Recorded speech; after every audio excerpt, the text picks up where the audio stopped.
Yells in my ear. Sorry. No, it's fine. Hello. Hello. Hey, Hopefully everybody. we are visible.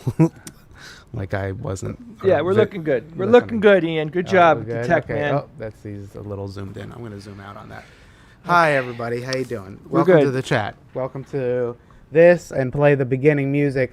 Today is June 5th. 5. At 11:55 a.m. Everybody, how's everybody doing? Oh, and a little since it is June. Yep. Why don't we happy Pride to Definitely. those who are and be gay, do crime, and drink your Ovaltine, everyone. So there it's from that's not from this. And what's tomorrow, Ian? What's the 6th? Yep. Oh God, is this some American holiday that I should probably be aware of? 666? June 6th, June 6th. What does it mean? What does it mean? the 80th anniversary of D-Day. Oh, yeah, yes. yeah. Damn. Oh, damn. Yeah, damn day. Whoops. Yeah, I'm not a good American. I'm sorry. What does No, the you're D stand terrible. for? I'm What does terrible the D stand American. for? Do you know, Steve? I don't know if it stands for anything. It's D-Day. What was the name of the operation? It was Good trivia. beach something. It was Nope. Normandy. Normandy was the location. yeah, that's Okay. where it was. And they used boats, They right? landed. They Yeah. used a lot of boats. Operation. It was Operation Overlord. Overlord. Operation Overlord. That's a cool name. But they landed on 4 beaches, and it almost got scrubbed due to weather. Yeah. It was a great day. And if it were scrubbed, they may not have been able to do it that season, like Yeah. before the winter came in. Yeah, they have a time limit. Yeah, they It can't. could have extended the war for a year. Yep. You know, if we had a little bit more bad weather there, it could have screwed up everything. Wow. So that had a major impact. It's one of those Major things. impact. It's just one of those things. The weather could have changed the war. Yeah. At Right. the time, it was the largest armada of ships ever assembled. Yep. You know, I think the largest military operation. It was massive, just absolutely massive. Gave us a beachhead in France, you know, on the mainland. Yep. in- And that was our in Europe. penetration point. Because we were, you know, Plan A was to attack, you know, start at the boot, move up Italy into Europe that way, Mhm. and that failed. We got stalled, and you know, the Germans, by this time Italy had already flipped even by by the end of the war, and Mussolini was out, but the Germans were dug in, and they had multiple defensive lines, you know, and we just could not, you know, make progress going north in Italy. Now, And didn't they fake or send out false information on where they were going to land? Yeah. There's Right, tons of deceptive. So there was an entire fake operation that they had planned. Yes. And they were feeding the Germans false information in multiple ways. So remember there was a movie now recently, like a year ago, about they created a fake lieutenant. Yeah, the body, briefcase. the Yeah, with the cadaver. Oh, briefcase yes. who washed up on shore. Now, what they did, Elaborate deception. they went in to the United States Yep. and built this guy's story Yes. and backed it up with his birth certificate. They backed up everything. So if they checked it out, it would all check out. So Patton was leading the fake invasion, which was totally plausible. Because from the German perspective, Patton was our best general. They couldn't believe that we pulled him out of the war, at the end because of he slapped that Jewish soldier. But so the idea Patton is now off stage because he's preparing for a major invasion. There was an entire fake army with blow up tanks and you know what I mean. They had faked everything. It was such a diversion. And so Hitler was convinced it was going to be someplace else and had the bulk of his forces 100 miles away, from Normandy. Yeah. And so it was an absolutely successful deception on the part of the Allies.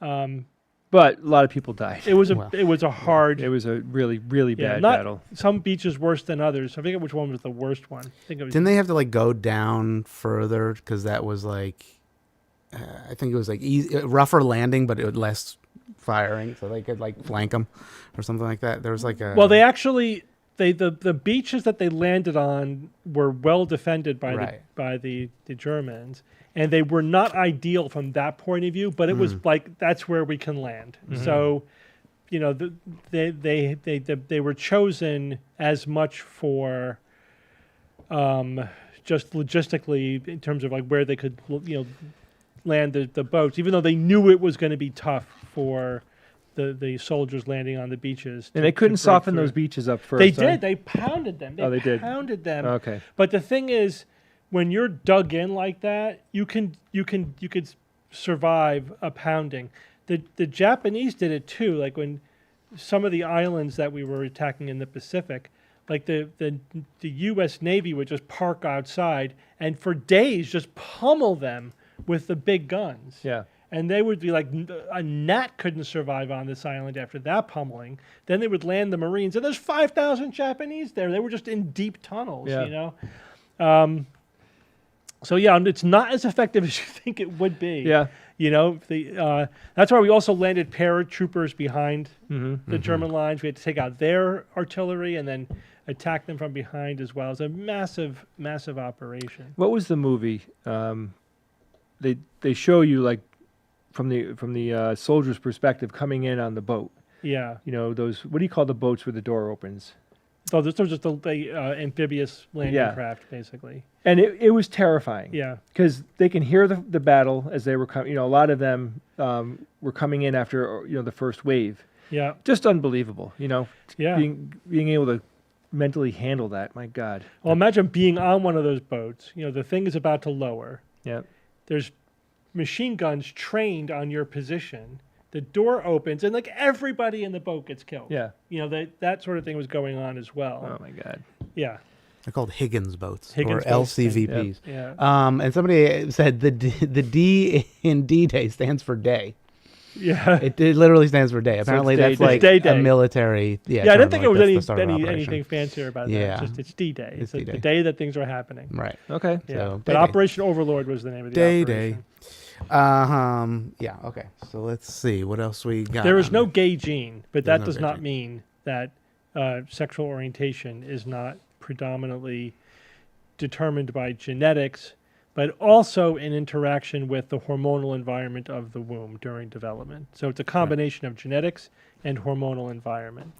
But it's not a single gene thing because that's way too complicated a phenomenon developmentally for there to be a single gene, that determines that. So that's kind of kind of a quaint Not like a notion. distaste in cilantro, I would assume. Right. Not like the ability or inability to taste quinine, which is a it's single like- gene point. I think Yeah. it's a point. So, Steve, is it like you're people on the spectrum of sexuality? Yeah. And I'm just talking about what they feel and think, not what's physically, not the physical manifestation in their body. Is it turn into like certain part of the brain developing differently than it normally would have? I don't know if I should use the word normally. You know what I mean? Yeah. There is no normal. It's all normal. But it's all the human spectrum of what we see. So does there's it come down to obviously- wiring though? Yeah. I mean, wiring, as much as you could say wiring for the brain. The brain is electrochemical, so it's neurotransmitters. It is the anatomy of the the patterns of the networks that are in there. But it's multiple networks all influencing each other, and we haven't teased it all apart yet. But also, it's more than one spectrum, because there's people who are far to one end in terms of being heterosexual, homosexual. There are people across the spectrum of bisexuality. There's also people that are heterosexual. There are people that are, I forget what the word is. But Asexual? They're pansexual. Pansexual? All right. That they basically, lots of things can turn them on. Yeah. Right. There are people who have fetishes where they attach their erotic stimuli to inanimate objects or situations or whatever. So, yeah, it's incredibly complicated, and a lot of the research is done. Obviously, you can ask people what they feel and what they do, but the most objective research, is called like in men, you could do what's called a tumescence test, where you literally attach probes to their penis. And you see what gets them erect, Okay. right? Because Like this sounds painful, Steve. What's happening? It's a The pretty attaching objective probes might be. physiological response, right? So if you show a heterosexual male a picture of a naked woman, chances are pretty good they're going to get an erection if they're physiologically able to.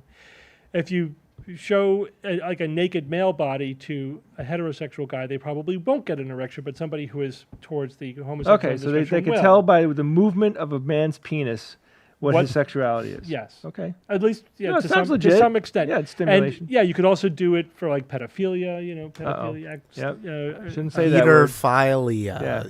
Yeah, that's right. Yeah, why is it strange how often that word comes up on I the know. show when we're not supposed to well, say it on TikTok. I know. I have a question for Yeah. you. I've been thinking about this and reading a little bit about it. People have been kind of talking about it. So okay, so we have large language models. Yes. We have the recent innovations with like ChatGPT, being and you could talk to it, and there's female voices and all that's leading towards personal assistants Yeah. and all this. It's also leading towards virtual partners. Yeah. And I was wondering what you think about that. What do you think about the psychology of that? Yeah, I mean, I don't have any inside information in terms of the research or anything, because Yep. there's not a lot of it. My speculation is based upon what we do know, like extrapolating from what we do know in psychology. So one thing that we do know is that people can assign human level emotions and attachment to non-people, right? Obviously, anyone who's ever had a pet knows that you could love a pet strongly, emotionally, right? As a family member. Yeah. Doesn't matter that they're not human. People can make the same sorts of attachments to inanimate objects. Yep. Children do. Children, Like teddy bears. yeah, like their favorite toy, they will assign spirit, features to them. Like it's an actual individual. It's not just a teddy bear, it's their teddy bear. Yeah. Right? And they react to it like a mother would react to their child, right? So like, for example, if you asked a mother, is it okay if I take your infant baby away and replace it with a very similar looking infant baby? No. Like the answer is no. Yeah. Of course not. It's not their baby. And that's probably why we feel these things. Maybe, right? Yeah. So children, it does seem that, children are sort of practicing parenting emotions or whatever about when they're playing with the doll, and they do sort of develop that same kind of thing. So you have no problem projecting onto an inanimate object. We have no problem assigning emotion, assigning agency to inanimate objects. So you're qualifying the fact that people will feel something legitimate. Now, my question... Our brains work that way because our brain doesn't distinguish between alive and not alive and inanimate. It doesn't. And in terms of the way it's wired. But in practice. But in what our brain uses proxies of a person versus not a person. So basically what that means is if something is acting as if it is a live agent, then we emotionally respond to it as if it is. Right.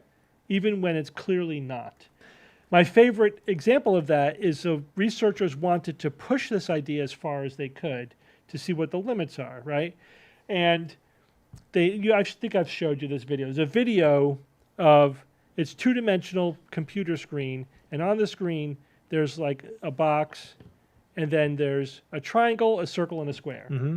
And the triangle, the circle, and the square are interacting with each other on the screen. And the viewer is asked to describe what's happening. Now, they're not just randomly bouncing around, right? Because again, that's not agency. You have to move in a way that implies to our brain that it's acting under its own will, right? So like the square is big and it comes in, and like the triangle is smaller or whatever, and it's like pushing it around, you know what I mean? And then the triangle gets in the way and pushes it.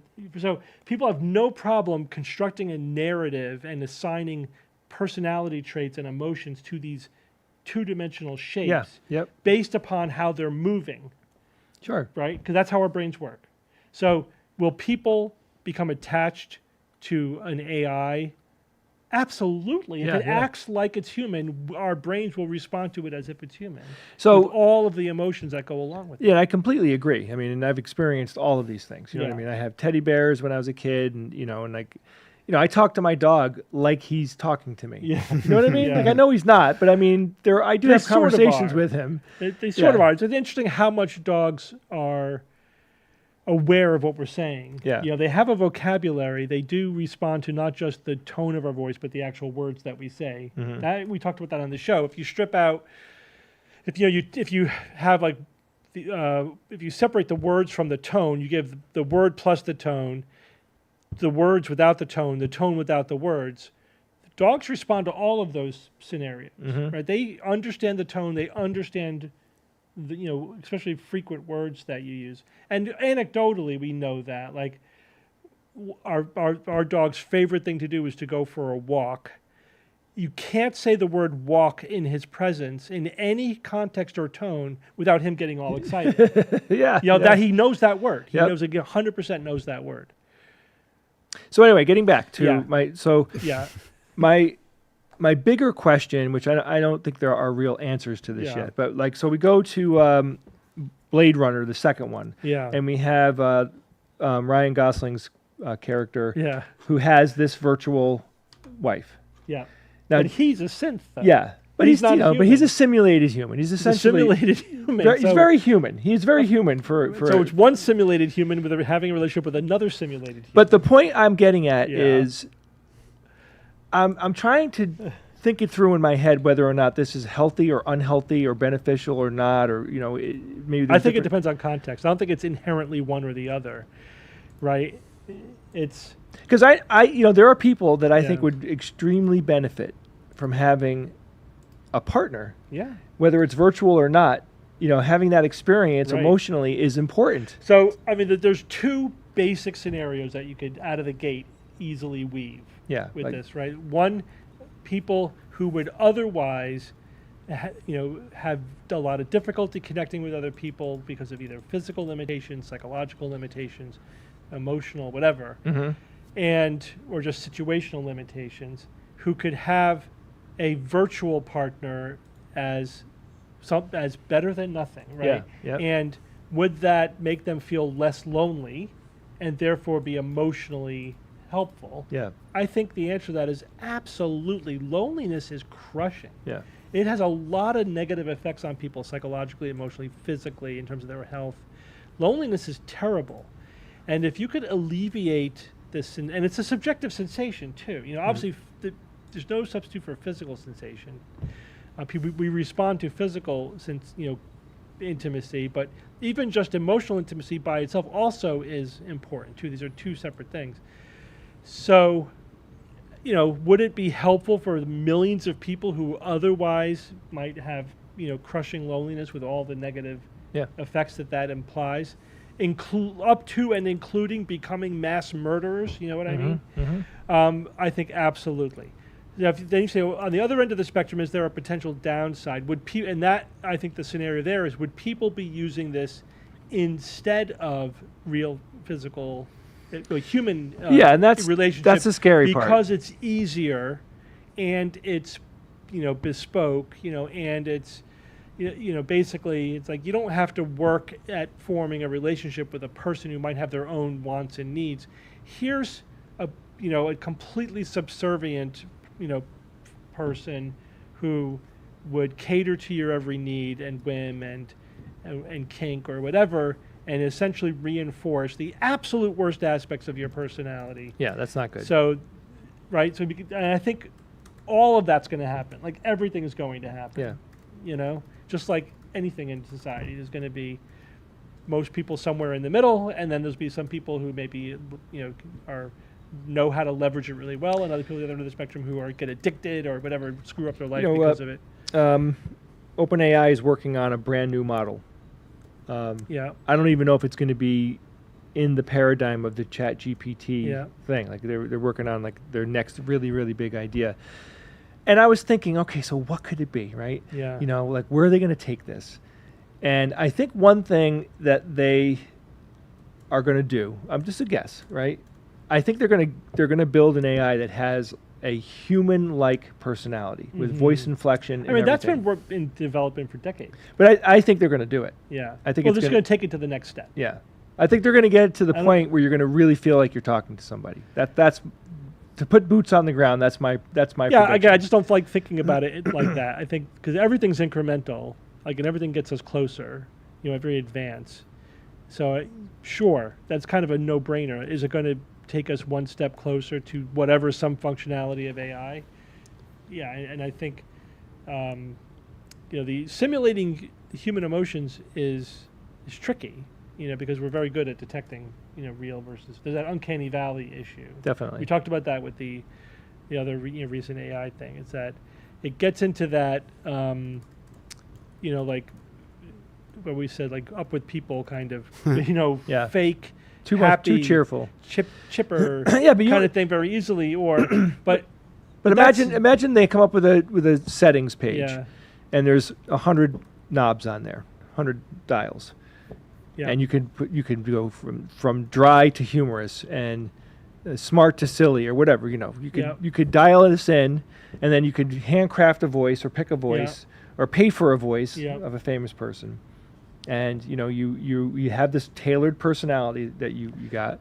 And I agree with you. I think they've been making steady improvements on that, and I don't think it's going to be hard to push through the uncanny valley. With that, I think we're close. I think so too. Like the one person mentioned it. Gut Michael Biome said, I don't like the interruptions idea, right? So I talk to ChatGPT quite a bit. And it's like this blowout awesome research tool. Like it's fantastic. Anyway, I guess they haven't released all of the new functionality yet, but when you talk to it, there's something that humans do pretty well, and that is when we're talking and we're having a conversation, we don't have to be making eye contact. You can do this on a telephone very easily, but right now when we're in a room together, it works really well, where we could read each other and know when someone isn't really done with their thought and give them a moment's pause, right? And it becomes blazingly obvious. What's interesting that it can't do that. What's interesting is that we've already done the research. Because there's a discipline, social psychology, where they research to tiny detail how people interact, even to something like how people make eye contact, right? To what extent, because you can make too much eye contact, that's awkward. Too little eye contact is awkward. Wrong too. There's a sweet spot. And we are, if you just ask people what's normal eye contact, most people won't give you a correct answer. Like, for example, if two people are walking towards each other down a long hallway, describe what you think would be their typical. I'll tell you what I behavior in terms do. of eye I'll tell you what I do. I will look at them, suss them out in my head, Yeah, real quick, at a distance. and then make zero eye contact until maybe they're very close, and then I might say hi and make a quick eye contact. Yeah, so that's actually pretty close to what the research shows. Okay. That people make brief eye contact when they're very close to each other. Mm-hmm. But I have a caveat to But that. if you ask people what they do, most people say, well, you would look at them, and then when you get close, you look away. But it's Yeah. actually the opposite. No, of what yeah, we no, do. you don't. No, Yeah. you make a quick. Yeah. But I've deliberately trained myself to not look at women. I just want them to have that, like, I'm not being looked at, stalked, Right. or make them feel uncomfortable. And I also noticed that, like, if I see a woman jogging down the street, I don't make any eye contact at Yeah. all. I don't want them to feel like, some guy's driving by. creeping on them. Yeah, Yeah. I want to give them that eye buffer. Like, don't worry about it. I'm not looking at but you. that brings up an issue in that, so like when we talk about social psychological research and how people behave, like what is normal distance standing apart from each other, what's the normal amount of eye contact, what do people do with their hands, or how much space do people give? That's cultural too. There's cultural norms Yeah. and there's temporal norms, right? So these changes with place and it changes over time. And so you could really only say what the answer is for a specific time or place. But also what psychologists research is, well, what's universal? Yeah. Too, like there are certain numbers, and that's like a whole area of research unto itself. What are the things that we could say are culturally universal? Yeah. Because the idea is that that's a window into human nature. It's not culture. If every culture does it, then it's probably something fundamental. Absolutely. So fundamental to human yeah. nature that it supersedes culture. But there's or other things learned too. Like behavior. there's lots of these, and Yeah. this is fascinating, by the way. Yeah. Because we do it very unconsciously. It's all unconscious. Like my Yeah. son Dylan has ADHD, and my wife and I have to train him Yeah. in ways that most kids his age don't need to be trained. Yeah. Like I have to tell him about his tone of voice and things like that. Like Right. he's not aware of. Anyway, like little things have a lot of meaning, like Right. handshaking. Right. There are very bad ways to give a handshake. Right. And they leave an impression. It's really hard when someone gives you a really soft, almost like wet fish handshake, it's really hard to not be like, what the hell was that? Yeah. Right. And if you're one of those handshakers out there that you're doing the wet fish, you Put a little tone in there. yeah, but this is what's funny about it is I don't think they know that they're doing it, and I don't think that they're aware of it. Kind of like in an ADHD way, like they just don't know. Yeah. Because if you are mindful about it, you're going, okay, like I'm mindful when I shake somebody's hand, I am saying to myself, give a little firmness there, give a little. So you know what I mean? There's another. You just brought up another variable. Yeah. And that is people are on a spectrum when it comes to their social sensitivity to these issues. So you're at one end of the spectrum actually. So you're like what we would call an extrovert. Like so extroverts, and it's more than one, spectrum that we're dealing with here. But you say somebody who's extroverted, who is very socially charismatic, right? So these are people who are just naturally, intuitively attuned to this. They're good at it Yeah. by nature, and they also a lot of their brain seems to be dedicated to paying attention to it, Yeah. and they're focused outwardly. What's this person doing? How are they reacting? How should I tweak my interactions with them to make them feel more comfortable? They're doing this weird thing. What's going on there? Whatever. And at the other end of the spectrum are people who are clueless. I don't see it. Who they're just and there's sort of two layers there. One is that it could take a lot of mental energy to pay attention to the social cues and to think about your own social interaction and your own behavior. And the other thing is that you're just not good at it. You Now, just don't perceive let me things. ask you a very important question. Let's say, for example, someone was doing their job, and then they momentarily stopped paying attention, and the video stopped when a watermelon was going to be crushed. Yes. Now what? My feelings. my What feelings. would be the appropriate social reaction to that? Leave Ian alone. That guy. No, I know. He emailed us and apologized. And said, I love that dude. No, he was Shout totally out cool. To that dude. Totally. So I'll tell everyone. I won't give any names. But this guy emails us and was like, "You guys got to stop ragging on Ian about the watermelon. Like the guy made a mistake. Leave him alone." And he meant it. He meant it. He Yeah. meant it. So Steve, right First, Ian writes the guy back and he's like, "Hey man, that's really cool. Don't you're giving me lots of props, but I really appreciate it. Thanks, but don't worry about it. It's all in good fun. We're all family it's all a here. joke. It's fun. We're family. Yeah, like it's all good." Then Steve writes back and goes, "Dude, who are you talking to? Like all the patrons do that. Like all the listeners do that. We're not doing that. Yeah, like I might bring it up every once in a while just to like just now, just to tickle that joke again." And then he writes back and he apologized. I know, and then I wrote him back and I'm like, "No worries, dude. It's all good." Yeah, it was all gravy. I appreciate it when people are like defensive of me, which is it's cute. It was really funny though because he's like, "Stop with the watermelon."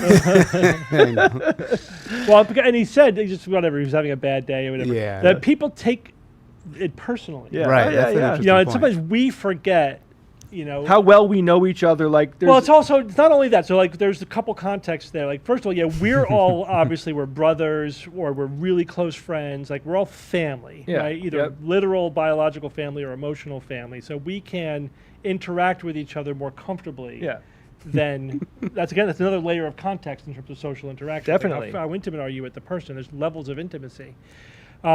But also we forget how falsely intimate people who listen to the show think they are with us. Definitely, yeah. You know? I wouldn't say falsely. I think a better definition. I mean, it's one directional. It's one directional. Parasocialist. It's one directional. It is an intimate medium, and most people call it a false sense of intimacy because it's or parasocial. That's another word that. But in this context, though, like I listen to certain podcasts I listen to, and you don't learn much about the hosts. You don't learn much about them or their relationships or anything, even if they're laughing and all that stuff.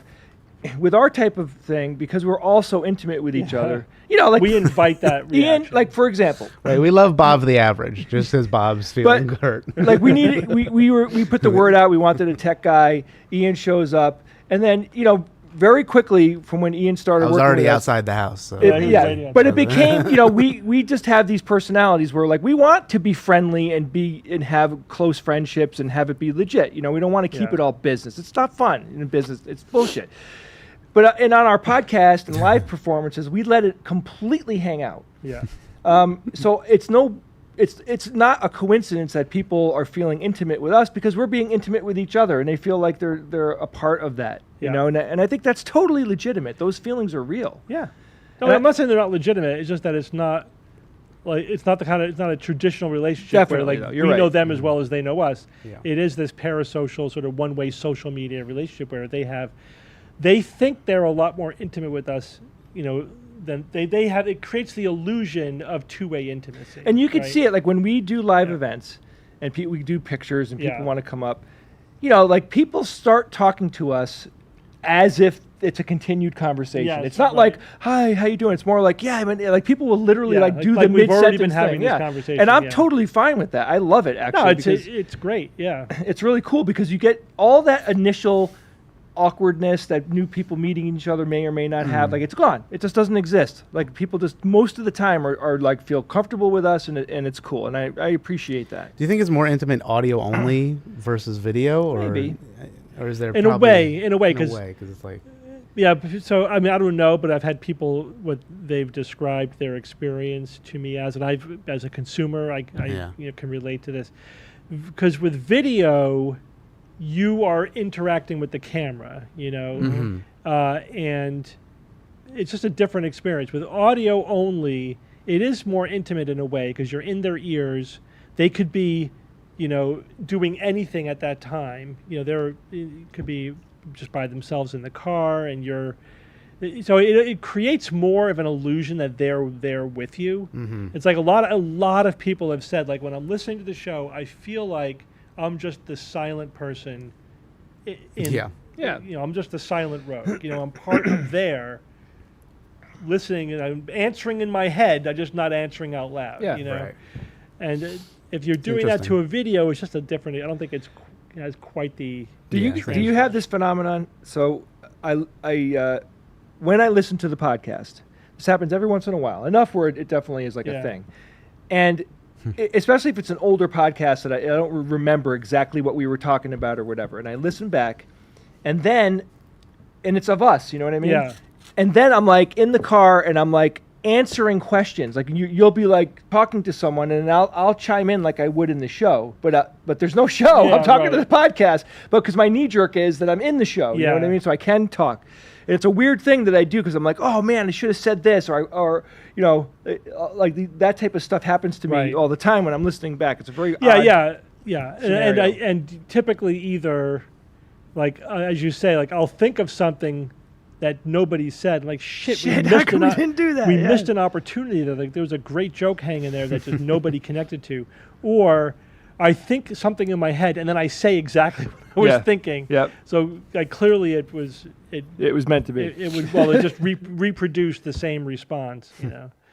All right, let's get to some So we content. have some stuff. Let's just bring up This Week in Cults. So I have found a video that is popular with a lot of Indian streamers and people who are knowledgeable about Indian cults. So we'll watch that. There's also Fauci was getting grilled. Oh boy, that was painful. So man. we have some videos of that we could jump to, and then I Yeah. found a couple weird things also. All right. Which who knows which one we'll go? Which one do you guys prefer to jump to first? Let's do the Fauci one. All right, let's jump to Oh, boy. Fauci. I know keep it it is. keep it calm. Keep it calm. Keep it civil. Keep it nice. Let's go there. Okay.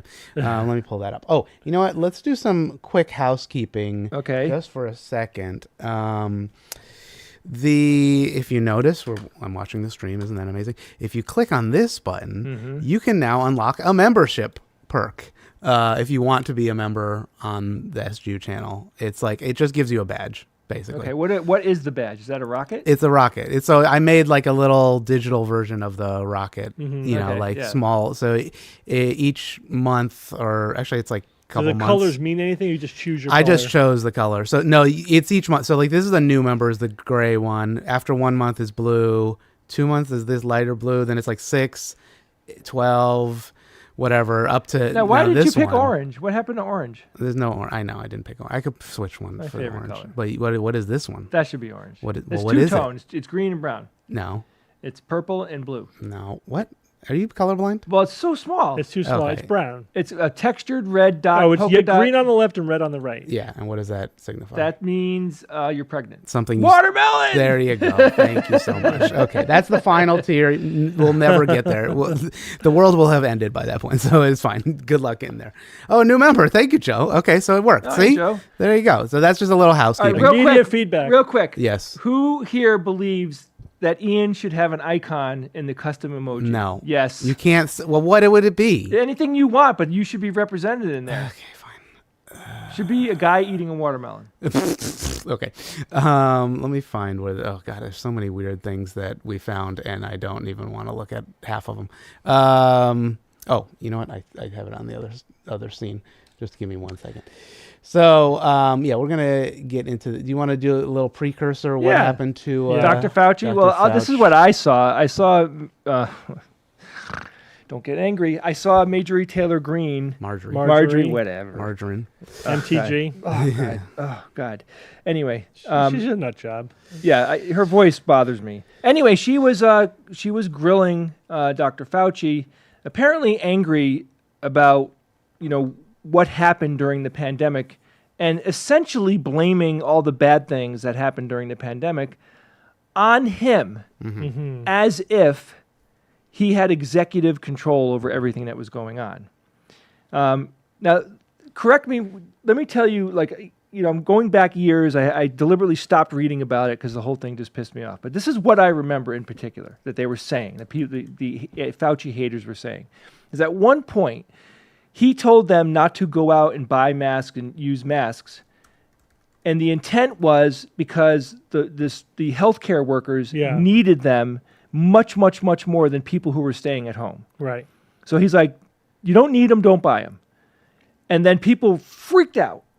They freaked out. Now, this is what the irony of that, though. These same people who freaked out over that Or not don't anti-vaxxers, think masks anti-vaxxers. work. Yeah. So, the hypocrisy is just woven in. There's Yeah. every other thread is a hypocrisy thread.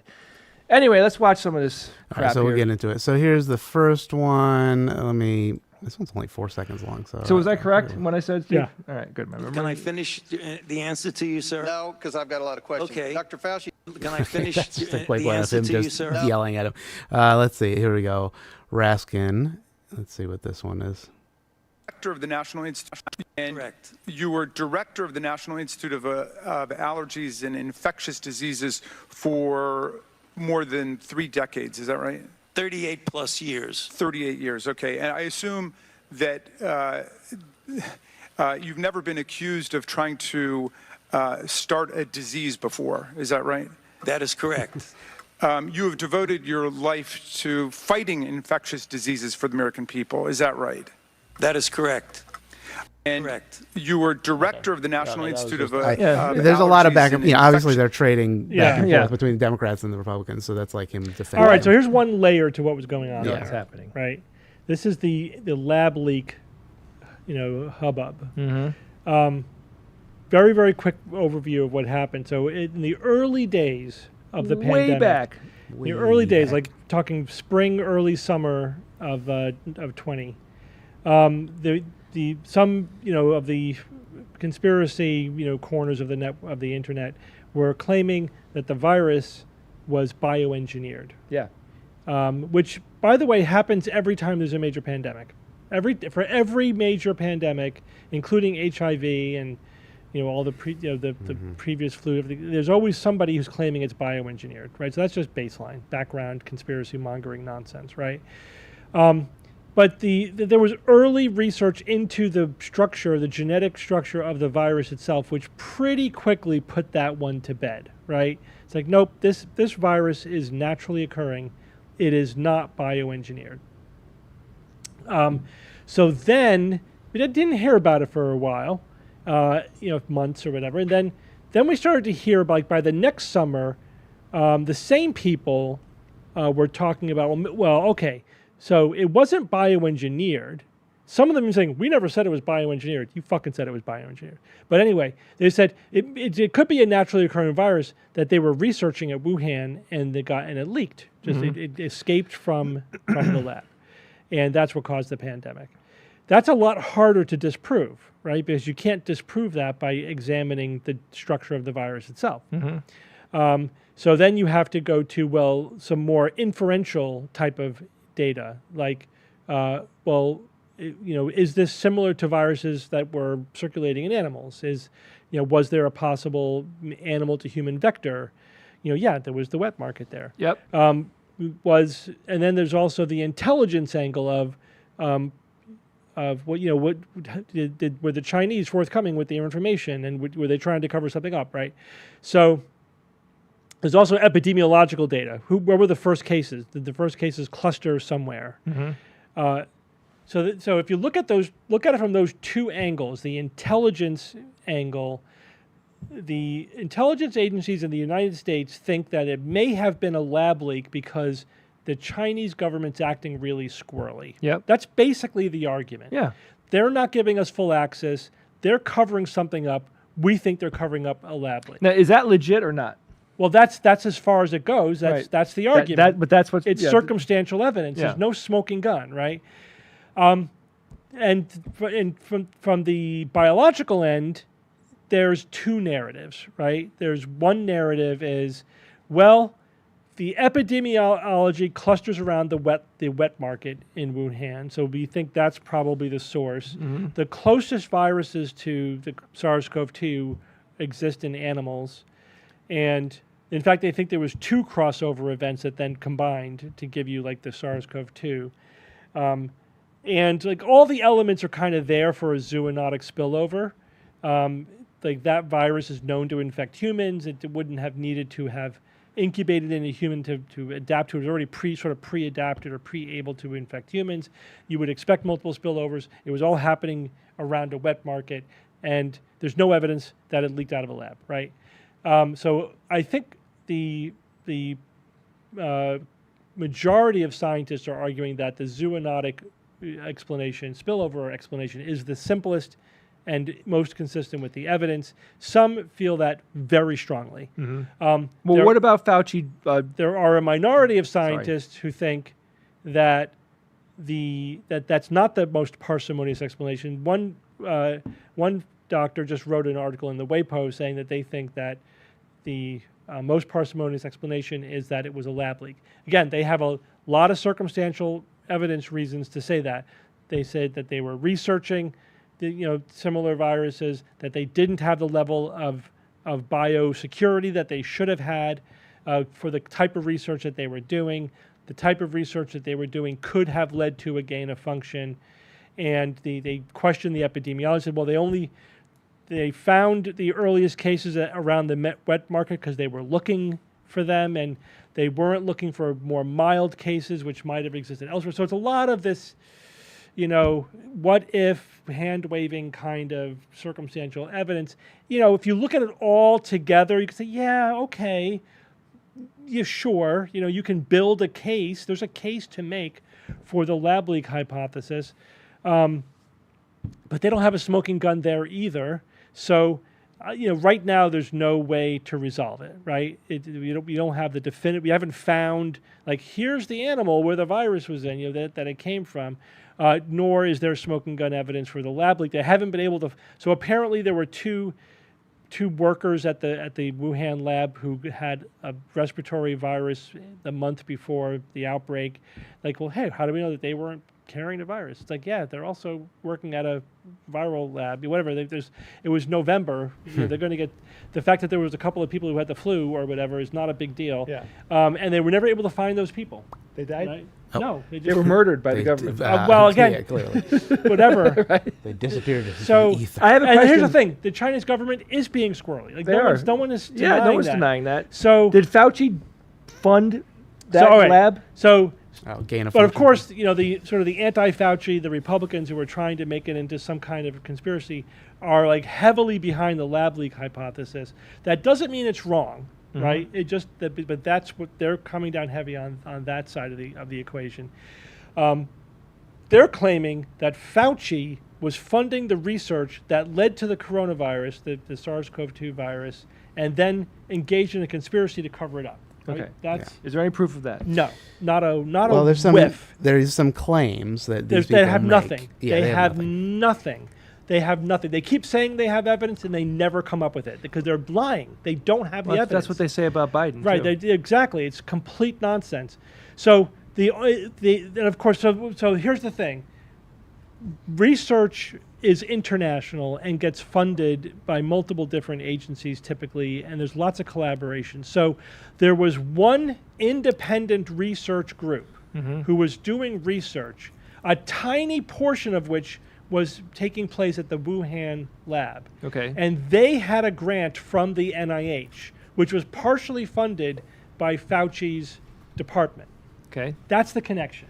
Yeah, I mean, but It's that's, like a 3 steps removed kind of. and that's happening all over the course, world. If you're you know? willing to go 2 or 3 steps removed, in terms of where the NIH money end up, you could probably make a 6 degrees of separation connection with almost anything. The fact that they were able to find some tenuous connection is irrelevant, and it doesn't mean that Fauci himself was in any way involved at that degree. You are naive if you think that the director of that department at the NIH is drilling down that deep into an individual research grant. Then that you have no idea what's going on. I mean, that's just not the way I things think work. unconsciously. And then if it were true.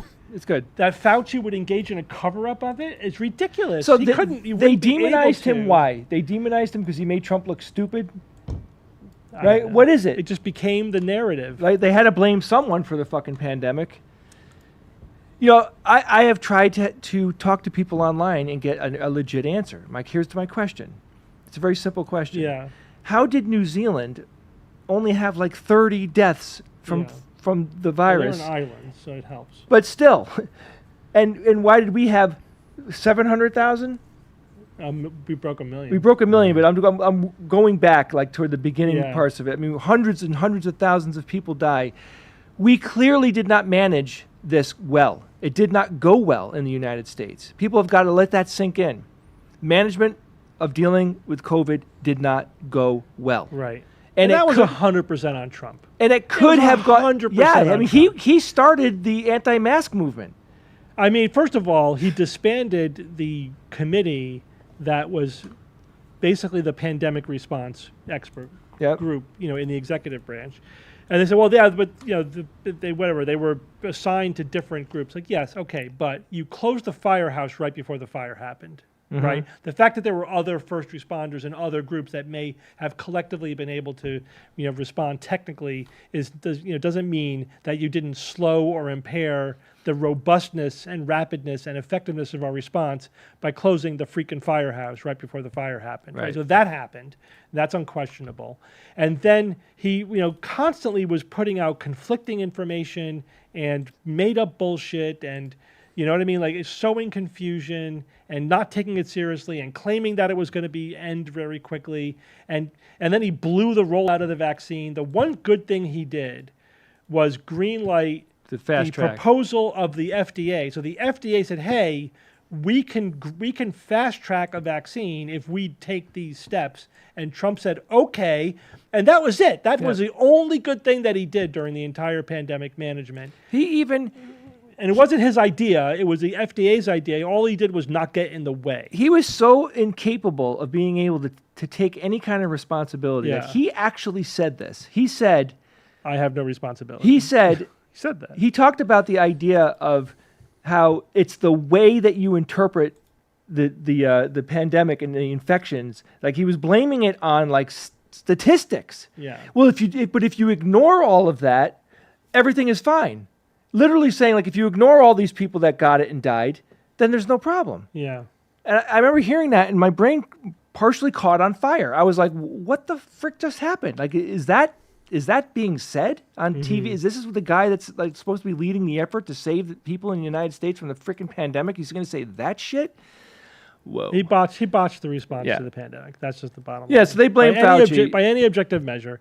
Yeah, and they just developed conspiracy theories to blame. And then what's her face, like, embarrassed herself. Well, let's listen to some of that. God, she is stuff. just so bad. This one first, I forget how you pronounce her name, but Maliatakis, something taxes. I know somebody says that. You did but here not we go. suppress the lab leak theory, yet in the past you have said, quote, it is a distortion of reality, unquote. You've said, quote, I've heard these conspiracy theories, and like all conspiracy theories, they're just conspiracy theories.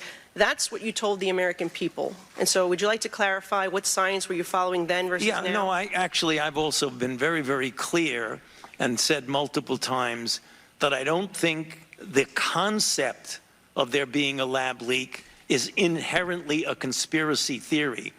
What is conspiracy is the kind of distortions of that particular subject, like it was a lab leak and I was parachuted into the CIA like Jason Bourne and told the CIA that they should really not be talking about a lab leak. Thank you. That's the conspiracy. Appreciate that. Dr. Fauci, how much have you earned from royalties from pharmaceutical companies since the pandemic began in 2021? Zero. It says NIH scientists made $710 million in royalties from drug makers. You're saying that you did not receive any of the $710 million. On COVID, I received, I think, $122 for a monoclonal antibody that I made 27 years ago. Okay, so just in general, though, how much have you received, not related to COVID, just in general, how much have you received in royalties between 2021 and 2023? I think none. Okay, so somebody received the $710 million. Somebody did, but not me. You didn't receive any royalties. Okay. I mean, I see no royalties associated with COVID. I mentioned. I said. No, I want to. No, I just said. I'm on the record, and I want to make sure that this is clear. That I've developed a monoclonal antibody about 25 years ago that's used as a diagnostic that has nothing to do with COVID, and I receive an average of about $120 a year from that patent. Okay, but the bottom line here. So, yeah. They're reaching. They're just really trying very hard. Well, he actually gave information that makes sense, and he's being honest, and he denied the bullshit that was written in the New York Post. And then you could see, this is what I hate about politicians, and it goes in general. This is in general. I'm not just talking about the other party, whichever party you belong to, which is freaking ridiculous. Is that when they don't get the answer that they want, like this whole thing is like a rush to make the person that they're questioning, like, give me a yes or a no. Well, it's not a yes or a no question. They won't let them actually answer. Mm-hmm. It's like, your agenda is screaming. Why don't you actually interview the person? Let them finish what they're saying. If you don't agree with what they said, then disprove it. But it's like, are they only given like a half an hour to do this shit? Like, why is this always so rushed and so like, breath heavy with this crap? Yeah, well, whatever.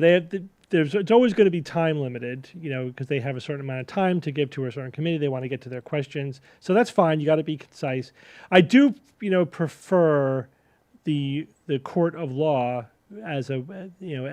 Me too, than this, yeah. For getting at information, because like if you're an expert witness, which is essentially what he's functioning as in a case like this, you can't say just answer the question. There is no just answer the question. You can't ask a yes or no question of an expert witness and then force them to answer yes or no. It's like the expert can say whatever they feel they need to in order to give a full, complete, contextual answer to the question, right? And because that's appropriate. That's what you need to do in order to get at the actual information. But here they're trying to keep him from doing that. They don't want the context. Yeah. They want the implication. Somebody got $750 million in royalties, in the last 5 years. Then that's maybe Fauci was getting some of this money, And are you telling me that a U.S. congressperson couldn't actually answer that question? Right. Because the money paper trail in the United States government is crystal clear. This is all theater. I know it is. I know, but I'm just saying this so people out there who don't really understand, that person right there could have told an aide, find out exactly what this money is, validate this term, and give me the answer to this question, because it is 100% available. Yes, 100%. 100% available. And this is what people that I talk to online don't believe. It's like, look, we're debating on Trump and Biden. We're debating, right, in general. Just like who did what. And I'm like, okay, well, this is what I say all the time. The same exact ways that I have, and everybody that is using information to get answers, you measure presidents by lots of different levers. And all of that information is available through government websites or other companies that are paid to process government information, government data, to give statistics and show charts of that and all that. There's lots of this going on. Every single dollar that is spent in every single directive, department, agency, all of it, it's all tracked. We know where it goes. Now, yes, there is some of it that is deliberately obscured because some people are slimy and they're hiding this and they're hiding that, whatever. Sorry. But it's okay. It happens every week. It happens every week. You can't, I even want to mute it. But you can't hide millions and billions of dollars. If you look hard enough, you can find the answers. That person right there could have gotten those answers. And Steve, you're 100% right. She shows a printout from the fucking New York Post as her information source. You are the government. You work for the government. Well, you have an insane level of reach. She could have just asked an aide. Hold on, let me bring up some background information. Unreasonable. So about all that money goes to the NIH, right, directly, and to some of the scientists. Apparently, there's 250 scientists that get royalties. They don't have to disclose how much they get in royalties, apparently. So Senator Rand Paul, whether you agree with him or not, has previously called for Fauci to be thrown. Oh, that's stupid. But he wants to push forward a bill that requires federal employees to disclose royalty payments and force the NIH to say how much their scientists are getting paid. When asked about whether or not this law should change, Dr. Fauci said, go ahead. Yeah. So, like... It sounds great to me. Yeah. More clarity, more visibility. More transparency. Yeah, of course. That's fine. Anybody that would argue against that is corrupt. But I think this is the statement that is crazy. When people won't give you information, what's the only conclusion? The conclusion is they have something to hide. So we continue to seek this information and don't think this is over. I mean, like, maybe, but that might be reaching too far, like what the lady was doing. Sometimes sometimes that's a correct statement. Yeah, and sometimes it's just a pain in the ass. Yeah, but when you're, look, I say this about every politician. Joe Biden, include Fauci, all the heads of all the departments and all the. If any of them broke the law, and it's proven in a court of law, I want them to be held accountable and be punished. I don't care who it is. This idea, like I look at when I'm on Facebook and I see people worshiping politicians, and particularly Trump. When I see that, it turns my stomach because I'm like, what do you give a shit about this guy? That guy, if you want him to work for you, then he's a public servant. and he has to be held accountable for the things that he does. Like, to like someone so much that you're like posting images of him wrestling Joe Biden and cracking Joe Biden's back. Like, I think we've gotten a but- little far afield. Whatever. Yeah, let's go back. It's all current. It's Let's all get current. into, well, this one's kind of funny, and then Marjorie Taylor Greene will jump to. Sir, did you cite this article at the White House because the NIH director asked you to suppress the lab leak theory? I did not do that in response to anybody's suggestion to suppress anything. It was in response to a question that someone asked at the podium. And I did not edit any paper as shown in my official testimony. So you said about 4 or 5 things, Congressman, that were just not true. Well, we have emails to prove it. Well, you don't. Thank you, and I yield back. Okay, that's. I mean, it's just like, you know, some of the typical, I now recognize, you know, Mr. shit slinging that Yeah. happens. Let's get to Marjorie. Which you could never get away with in a court of law. Yeah, all right. This makes you feel like congressional hearings are just like, what? Yeah, they are. They're theater. It's easy to criticize. All right, let's look at this one. Mr. She's the one. Fauci, you were quoted on CBS Face the Nation saying it's easy to criticize, but they're really criticizing science because I represent science. Do you represent science, Mr. Fauci? I am a scientist who uses the scientific method to gain information. Yes, you said you represent science. Do you represent science, Mr. Fauci? Yes or no? Yes or no? No, that's not a yes or no Yes, answer. it's a yes or no. I don't think it is. Okay, well, we'll take that as a you don't know what you represent. Oh, But this, as director of the NIH, you did sign off on these so-called scientific experiments. And as a dog lover, I want to tell you this is disgusting and evil, what you signed off on, and these experiments that happened to beagles paid for by the American taxpayer. And I want you to know Americans don't pay their taxes for animals to be tortured like this. So the type of science that you are representing, Mr. Fauci, is abhorrent, and it needs to stop. Mr. Fauci, you also represent the type of science that where you confess that you made up the COVID rules, including I didn't hear what you 6 said. feet social distancing and masking of children. I never You said I made anything up. You admitted that you made it up. You I made it didn't up say as you went. I made it up. So are you saying this is fake news, Mr. I Fauci? didn't say I made anything up. What did you say? I said that it is not based in science and it just appeared. But this is science. What does dogs have to do with anything that we're talking about today? These are scientific experiments. This is what you signed off on. The guy, But I you know. also told the American people my they God. had to distance by 6 Oh, feet. my God. They had to wear masks. But let's also God, she really, did she even go to school of any kind? Like, did she have any kind of understanding of science at all? This is where like the U.S. education system has failed so many people, particularly her. Or she has a good understanding and she's just Playing dumb? spinning Who knows? things. I don't know through. if he's playing dumb, but She is definitely, at the one end of the spectrum, right? Yeah. She's at the far end of the spectrum. Oh man. But it is amazing that somebody like that could get into Congress. Absolutely. Yeah. I mean, you can see that a lot of people would fall for that, though. It's like if they're doing this evil to dogs, then what are they doing to us? So you're blaming it's like Fauci for animal research, right. for basically is 95% of biomedical research. Yeah, it's like So you want to test on humans only? Answer me this: do you ever partake, you or any of your loved ones, of the results of biomedical Right, research? exactly. Are you going to eschew all of modern medicine, which is almost entirely based on biomedical research involving animals? Right? Mm-hmm. I mean, are you a hypocrite? Are you gonna, right? It's like you're gonna wear leather shoes while decrying leather, Right. or what? Or Tell me eat what. So, meat. how much of a fucking hypocrite are you? And they're just looking for something to smear him with, right? I Yeah. mean, and that is so transparently obvious. And as he said, what does this have to do with anything we're talking about here today? Her point about do you represent science? Like, oh my God, paper freaking thin. He's a scientist, yeah, and he said that he represents science in this context. Yeah, he actually does. Mm-hmm. Why would it be bad for a scientist to represent science? She clearly was trying to set him up to Right. say, so you represent all of science. It's like, oh my God. Including these puppies, these poor little Why puppies. I don't understand how like their points are so bad. Like who buys It's this comically shit? childish. It's comically childish. Yeah, It absolutely. does seem appeal to emotion kind of thing. I mean, I don't know if they're going for the PETA vote or something, but it does seem a little. Let me hold up a blurb from the New York Post as evidence. Yeah. I mean, oh my God. Yeah, she's a bit silly. So she has more, of course, because she is.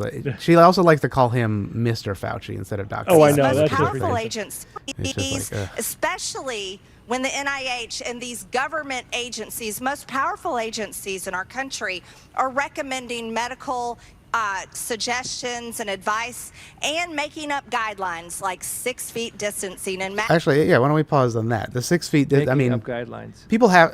Isn't everything made up in some sense by humans? It's all statistics. But, it's yeah. all statistics. It's also like just a good rule of thumb. At right? 6 feet, well, first To a off, degree. somebody has to make up their mind on what they think that minimum distance should be. What are we going to do? Like, it's all statistical. At 6 feet, you're this likely of getting it. On average, right? Yeah. At 10 feet, It's you're ignorant- you're it's less ignorant likely. at so many different levels. my So God. first of all, if it's not as if we didn't just recently live through this history, right? The gaslighting is just amazing. It's as if we have no freaking memory. So I can't tell you how many times I heard Fauci or any of the scientists who are being interviewed by, from the government or whatever about the pandemic in that first year. How many times did you hear the phrase, "We're building this plane as we're flying it," right? It's like we are starting from ground zero with a novel virus. We have no idea how this virus behaves.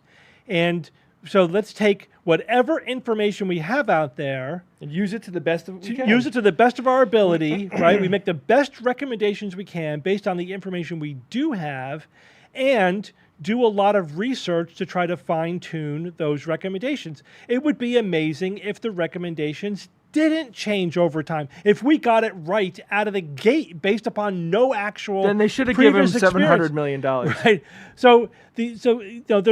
This is a airborne virus, right? There was lots of research showing how the particles are spread. You could see that it decreases with distance. The 6 feet, some places use 3 feet, some places use 9 feet, some countries, some recommendations. There was no one definitive, absolute right magical answer. It's just, if you keep a reasonable distance from other people, they're not going to be breathing virus into your face. If you're both wearing masks, it decreases the amount that's getting sprayed and the amount that's getting breathed in. This is perfectly reasonable extrapolation of the evidence that we have. It's still a reasonable recommendation, and it works. The flu numbers, like they're just the regular flu, went to zero pretty much almost when the pandemic hit. That's because all the things we were doing work. Yeah. They stopped the spread of a respiratory virus. Do we remember when they were saying wash your hands and wipe down just groceries? That turned out to be not necessary because it's not passed significantly through fomites, through surfaces that you touch. So that sort of fell away over time as we realized that that's not really helping. But the masking and the distancing are two effective measures. Did they make you immune to the virus? Of course not. It just statistically made it, decreased how much the virus is being spread. I mean, I went 2 years, this is anecdotal, but I went 2 years without a cold during the pandemic. I didn't get a cold. And then the moment we stopped universal masking at work, within a week I had a cold. Yep. Yeah. Right, and that's basically the almost universal experience because it freaking works. It works. But is that what Fauci was saying was we're just taking what evidence we do have and then making our best guess. Yep. And somebody came up with 6 feet.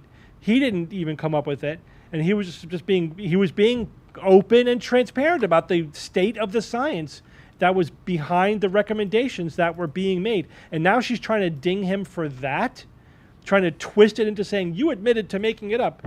No, I admitted what I said was, this is somebody came up with this. It wasn't based on anything directly empirical, because nothing was based on that at first, because we had it's a new virus. It's a novel virus, and every virus behaves a little differently. What's It's 30,000 foot view. What ignorance of side do you science on represent? multiple What layers. side do you want to represent? Do you want to represent the guy who recommended injecting bleach live on camera? Do you want to represent that side, or do you want to represent the side of a guy that's been doing this for almost 40 years? It's remarkable that someone that as skilled and as talk about like an expert. This guy is an amazing example of an actual expert. This is what experts look like. That's what they look like. They look like old guys and old women who have been studying their whole lives, working tirelessly, not making a shitload of money, and dedicating their lives to something. Look at this guy. He should be freaking retired. And he always wipes the floor with these people too in these interviews because he's got the vast amount of knowledge on deck. He's got it ready to go. He's got it 100% in his head. And he's logical. He talks like he makes logical statements. Yeah. And that he could later defend, and it's very easy to be internally consistent when you're basing everything you say on evidence and logic. God, all of this. All of this because some jackass wanted to be president. Yeah. All of this nonsense, all these crazy people that came out of the woodwork, all of this hate on gay people and trans people and hate on people who weren't born in this country, all of it, all the crazy shit that we're seeing is because somebody decided to become president. Like, right? This one person's decision, did this. Who knows if he really wanted to actually be? It's just remarkable though the impact that one person. Well, that's true. Now we don't know what the alternative reality was. Yeah. I mean, that's an ongoing debate, like the degree to which Trump is a cause versus symptom. He's both. He's both. He's both, man. He's both. Yeah, he was an accelerant. All right, let's see if we can Let's move on. Move on topics or move on. Move on to new topic. All right, new topic. Do the Ian wacky thing. Oh God, what a transition this is going to be. Okay, so we found something. The wacky one. We won't do the cult one right now. Here we go. Have you guys seen this before? Let's see if you guys are aware in the chat.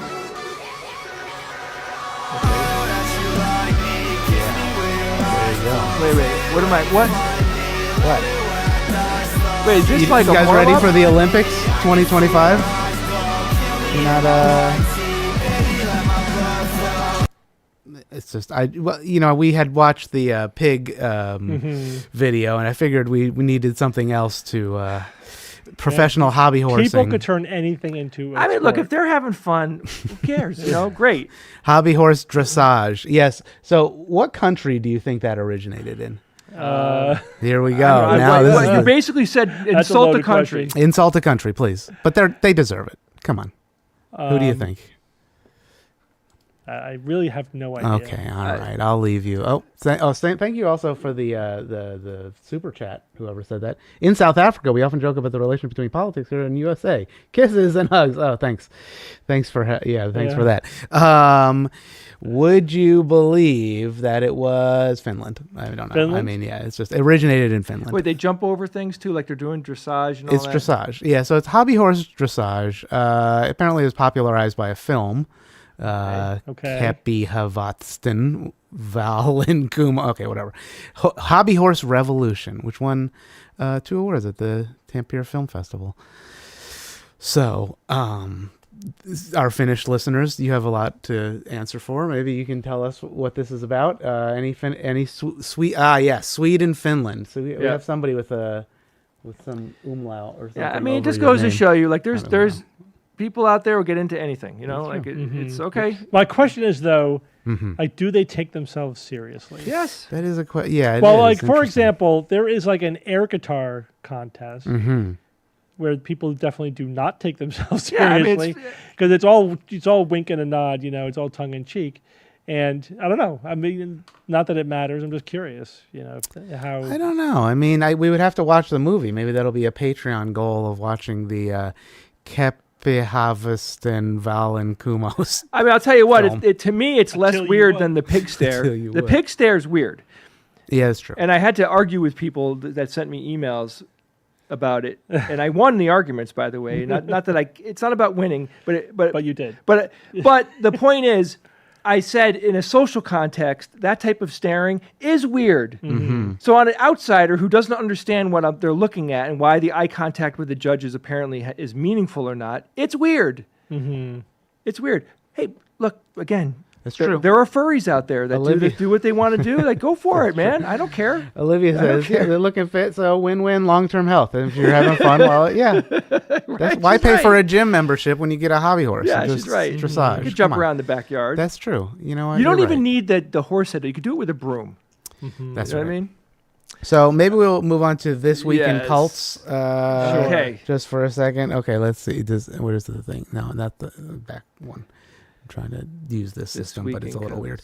Okay, this week in cults. So there's been a lot of stuff happening in India as of late, but that brought up some information about a cult member who, this is an old song, but he was just out on bail, and you can imagine why a cult leader would be in jail. Yep. And take all of that. But I just wanted to play the song because the song just goes on for about 4 minutes. And The Love there's one Charger. lyric, right? Yeah, pretty much. You are the love charger. So I Okay. mean, you'd think he's spreading Somebody positivity. said this could be Eurovision. You're so right, man. It's true. It's true. Yep.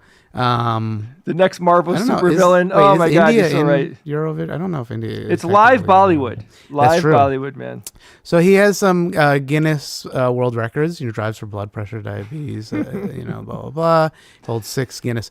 A movement against Mega prostitution. Okay, here we go. Political influence. Contra. So okay, R word conviction. So that's not good, but Grape. that does Grape. Yeah, that does seem to fit with the murder conviction. Also, he killed a journalist, so that's not very, Okay. castration of followers. So Okay. again, not a good one. Sikh and Hindu. Yeah, he's also kind of racist against. Why is he not in jail? So that's he's an the love interesting charger, point Steve. because he's the love charger. Now, he was convicted in 2019 for the murder, but he keeps getting out Of jail. and How? partly because apparently he's buddy with the government a little bit. So the government is. It sounds like payola to me. Yeah, a little payola thing. So right now he's out. Well, actually, I think that was on January. So Ian, you technically he might can't be back. keep the love charger You bound. can't keep. I know. So There might be an explosion at the prison. You can't do that to people. that's true. It's a lot. So this was just a cult leader that I happened upon that I'd never heard of before, and I was like, well, it's okay. Seems like cults are still in vogue. Oh man, I mean, look, I don't. I question all of everything I see here, right? I don't know if that was some wacky rock concert. When they pan the audience, I don't even know if that's his audience. But if it is, I'm not surprised. Yeah. I'm not surprised because that guy leveled my interpretation of cult leaders. Yeah. He really did. That's a leveling. That's pretty goddamn awesome. Like What we're seeing there is a flaw in human evolution. yes, yeah. That our brains are hackable by charismatic leaders. Yeah, That's charisma just- works. that's been shown scientifically. You could look.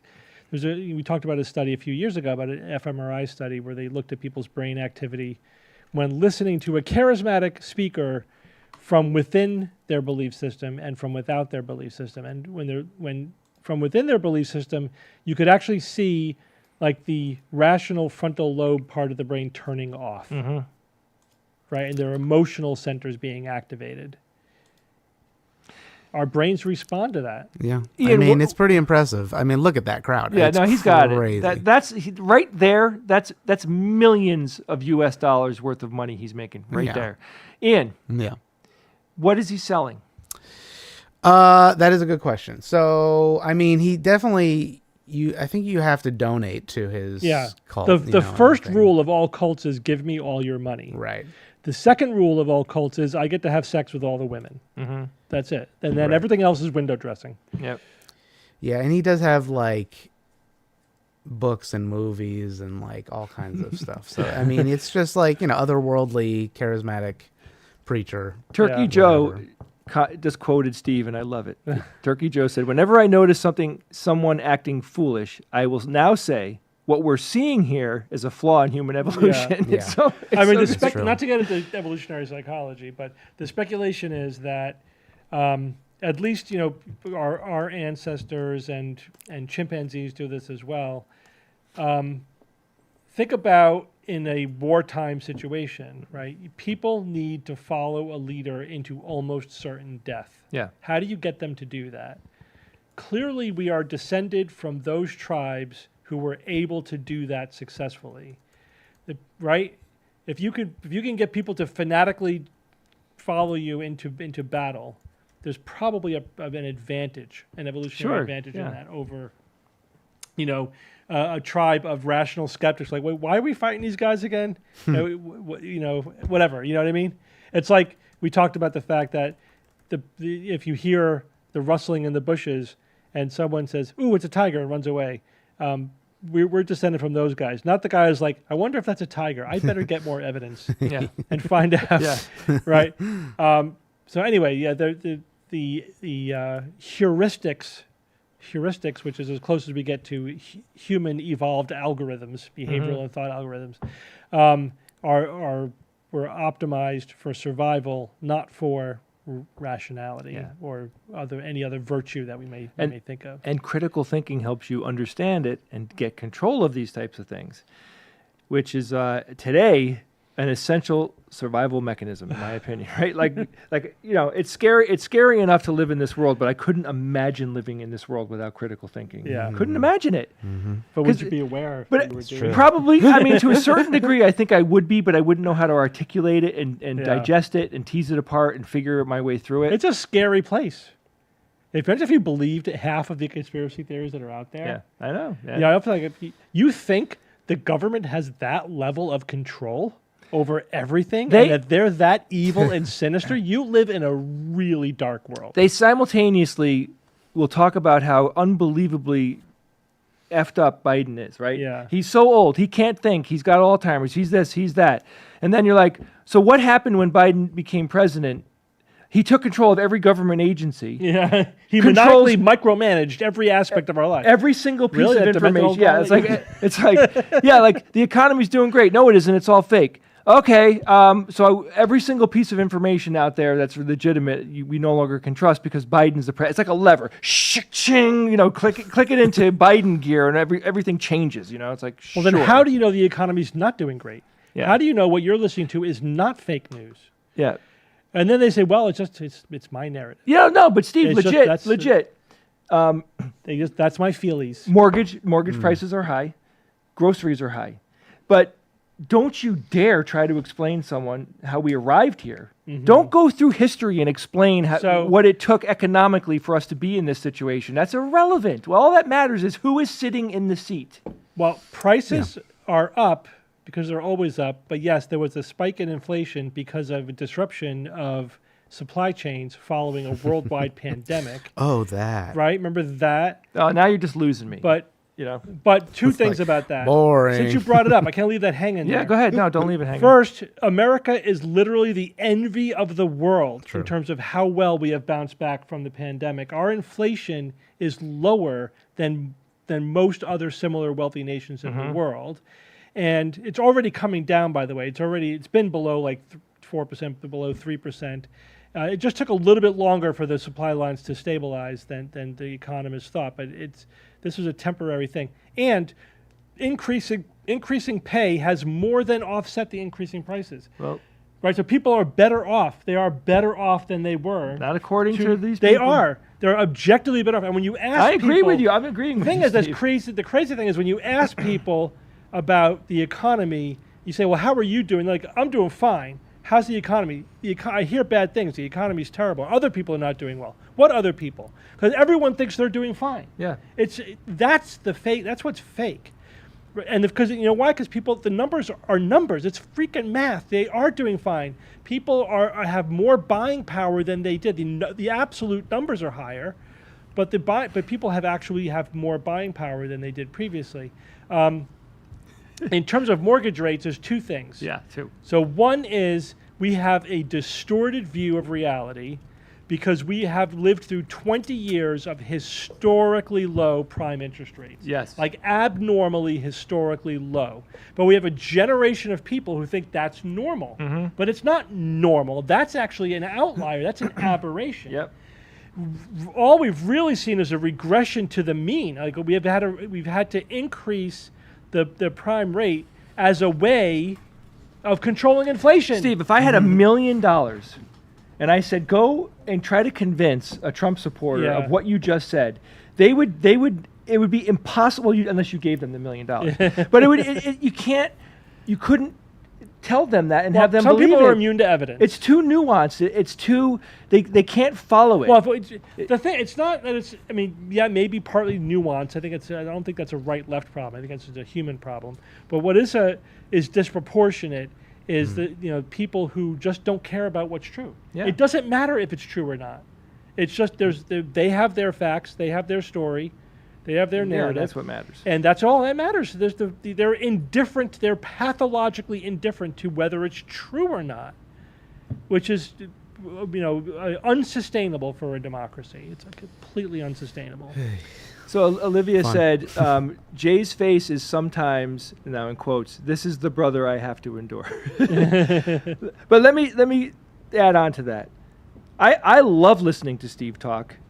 I've learned more from him than I've learned anywhere else in my entire life, including all the reading and schooling that I did. I've learned more from Steve than anybody. I've learned a lot of emotional stuff from my wife, for sure. But Steve here is the reason why I'm sitting here. He's the reason, the women in our lives have all the emotional intelligence. They totally got it. Yeah, they got that down. Yeah, but Steve doesn't understand it. He is a burden sometimes, but I love him, so he's all good. It's a good burden, though. Let me put it to you. The truth is, I am a burden on him, and he's being kind and not saying that. And I know that that's what the reality is. So bottom line here is, guys, why are we here? What's the whole point of all this? These three guys here, you got Steve and I on camera, Ian off camera, all working hard to deliver this information. We're here because we want to teach people about critical thinking. We want people to understand that there is an actual process to using your brain. Your brain is designed to do a lot of great things, and it's an incredible. Look at me, I'm trumping over here. It's an incredible thing to have, right? And we all have got one. But there is a way to use it, and there's a proper way to use it. And understanding how to use it is like this. I'll give you a quick example. Your brain constructs reality second to second. And sometimes your brain, and quite often your brain, fills in blanks that are there. All the time. That's constant. That's how it functions. It smooths everything out. Now, the one illusion that I want to send you to is the McGurk effect. Go to YouTube and look up the McGurk effect and watch that if you haven't done it. It'll blow your mind on how your perception. I mean, there's so many illusions. But that one is the one that makes people gasp when we demonstrate There's it. other ones. That's not the most gasp-inducing. Well, which illusion. one? Did I miss one? Which one are you talking about? Well, I mean, I love the inattentional blindness. Yeah, that one's amazing. Yep, that's a good one. I mean, does everyone know about the gorilla by now? Can I say it? But it's like I don't know how to refer to that. No, just have Ian show it. It's the basketball one, right? Basketball. Yeah, we could show it. But if I know he said it, it's not going to be as impactful. The first time I saw it, I didn't believe it. Yeah, I agree. I didn't see it either, so I was like, "Oh crap." Yeah. Do you want to play? Okay, we could play it. Yeah, play it. I mean, let me. The bottom line is like MCGURK. The bottom line is that critical thinking will explain to you where your deficits are. Like, your brain is doing X, Y, and Z. Your brain is functioning normally, but there are drawbacks to it. But the whole point is like our brain is supposed to be delivering reality to us, and that reality is a construct. But yeah. Here's the harder one. So yes, so perception-wise, it's constructed, right? Your vision is a blurry mess, and your brain is just weaving it into a seamless experience of reality, making lots of assumptions and choices and manipulation along the way. But our minds do the same thing with reality. Yeah, absolutely. It's not just how we see the world, how we hear the world, how we experience the world. It's also how we conceptually construct the world. We have a narrative that helps us make sense of the world, or multiple narratives, right? And we use them to understand how the world works, to protect ourselves, to give us a sense of control over events, to help us make decisions. And the problem is, again, like those narratives are hackable. They're demonstrably hackable.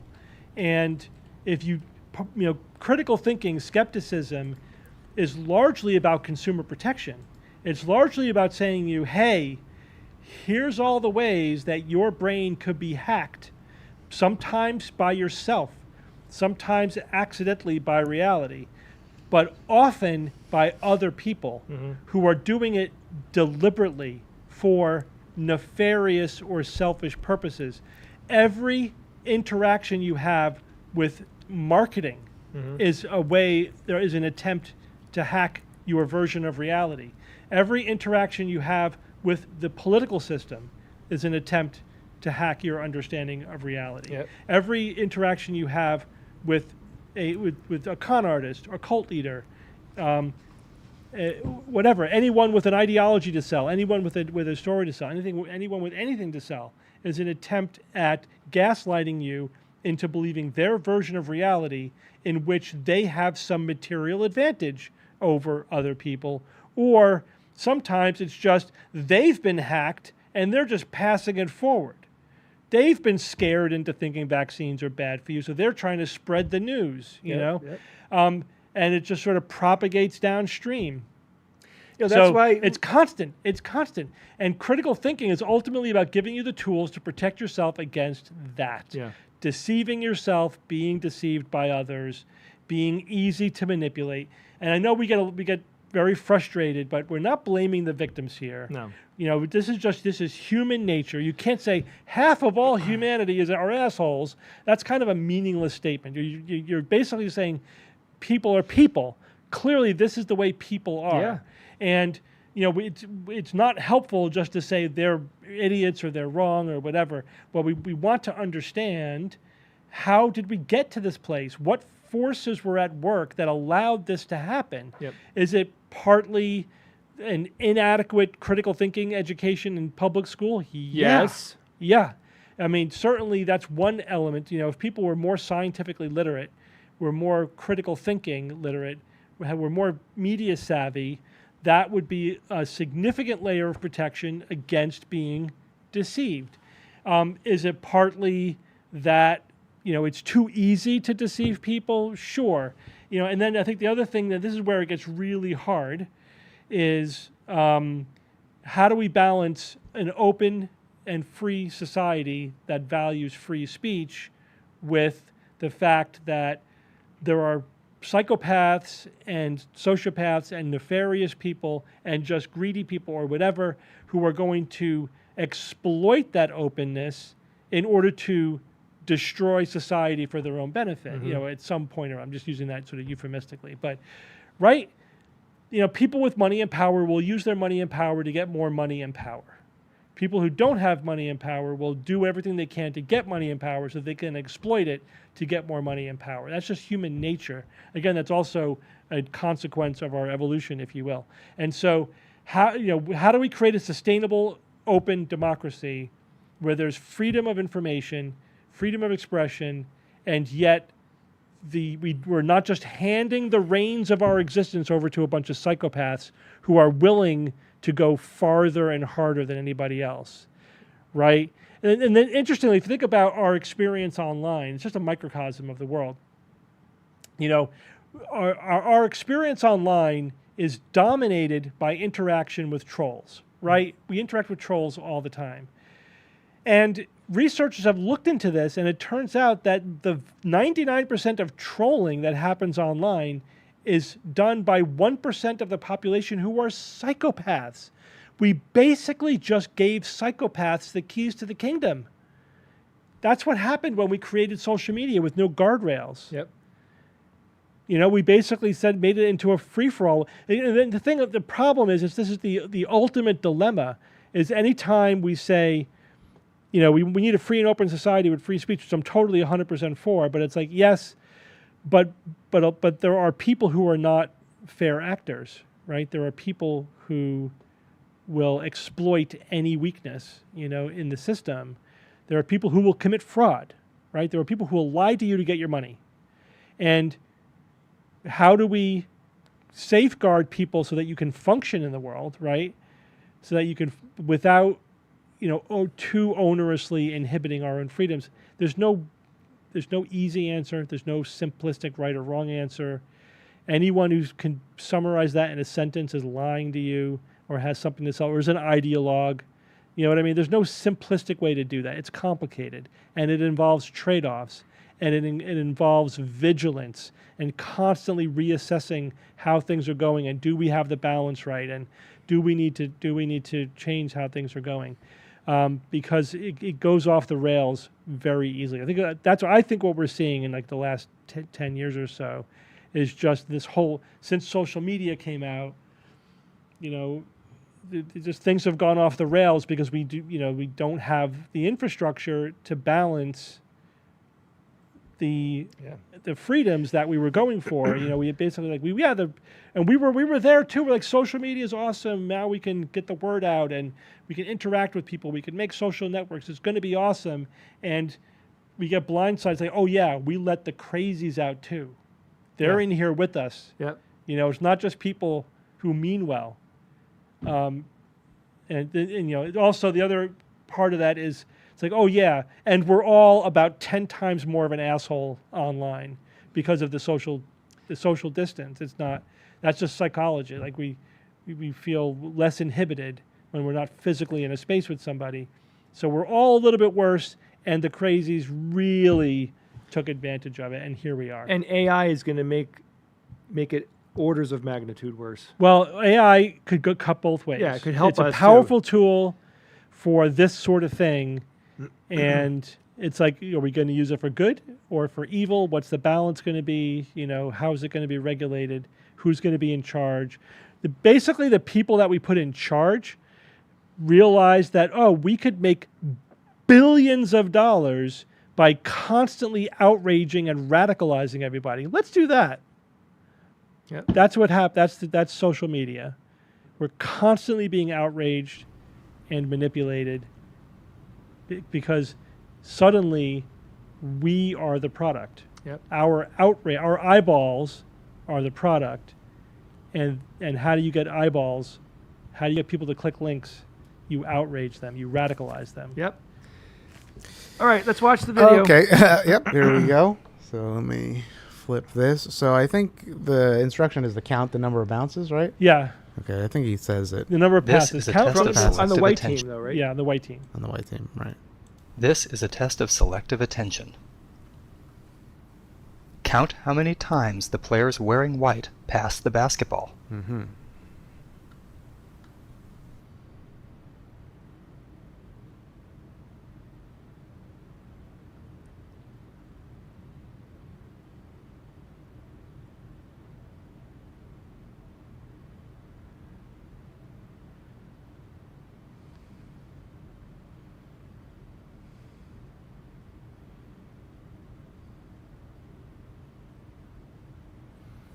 How many passes did you count? 16. Yeah.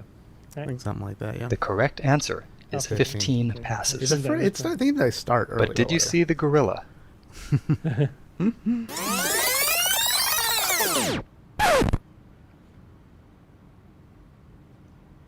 is remarkable. Yeah.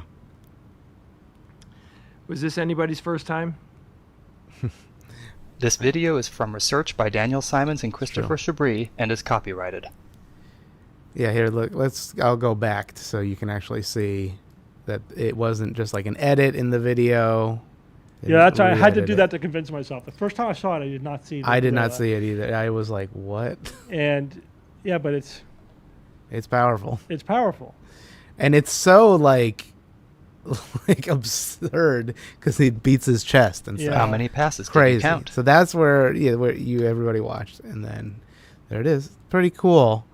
Pretty cool. It's a good demonstration of how edited our visual perception is.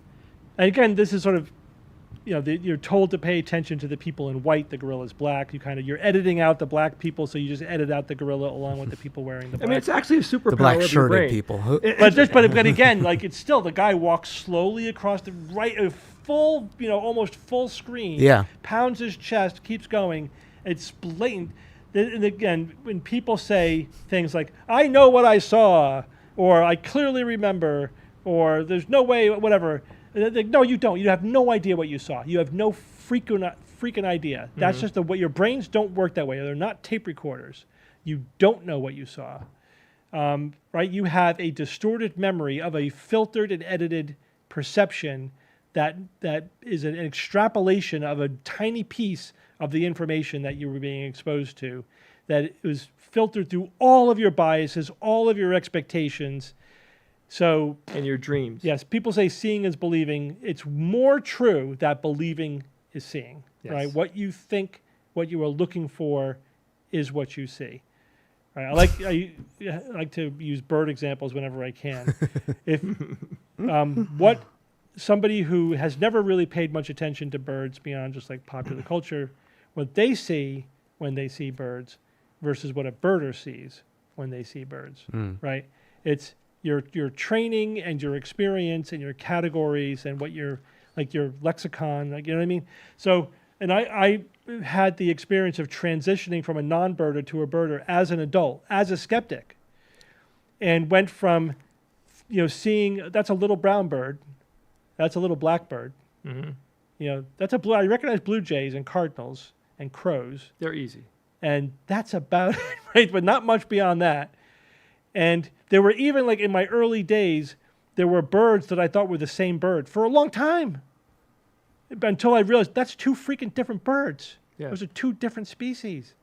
But I hadn't drilled down the detail yet of, observationally to tell them apart. And now anyway, it's a different world. You see the world differently based upon the information that you have. And that's literally how your brain works, right? Your brain sees an elephant-like image somewhere in your visual field. It makes a match to an elephant. It searches through the database. Ooh, that looks like an elephant, right? It then literally sends information back down to your primary visual cortex and says, make that look even more like an elephant. Now that the more abstract part of your brain has determined that that's an elephant, I want you to make it look like an elephant. Fill in any gaps, smooth out any lines, make it match an elephant. Now, I know how big elephants are, and that's really tiny, so it must be very far away. So, but if you're looking at a tiny elephant close up, it'll fool your brain. Because your brain will make a reasonable assumption that I know elephants are huge. But that's happening all the time. With everything. Every day. With everything, yeah. That's optical illusions are just the sort of fringe cases, or sometimes they're deliberately creating ambiguous stimuli or stimuli that exploits, how we know or your brain works, or sometimes we use them to study how the brain works. But everything's an optical illusion, really, right? Everything is constructed in that same way. Yeah, a lot of chatters are saying birds are not real. Obviously, birds are clearly the whole birds are fake. They never. It's a drone. All right, so there you have it, everybody. There you have it. We've taught you everything you need to know. Now go live your life. Well, you could have the history of Skibbity if anybody wanted. This is the song. This is where it kind of originated. This is not the first video.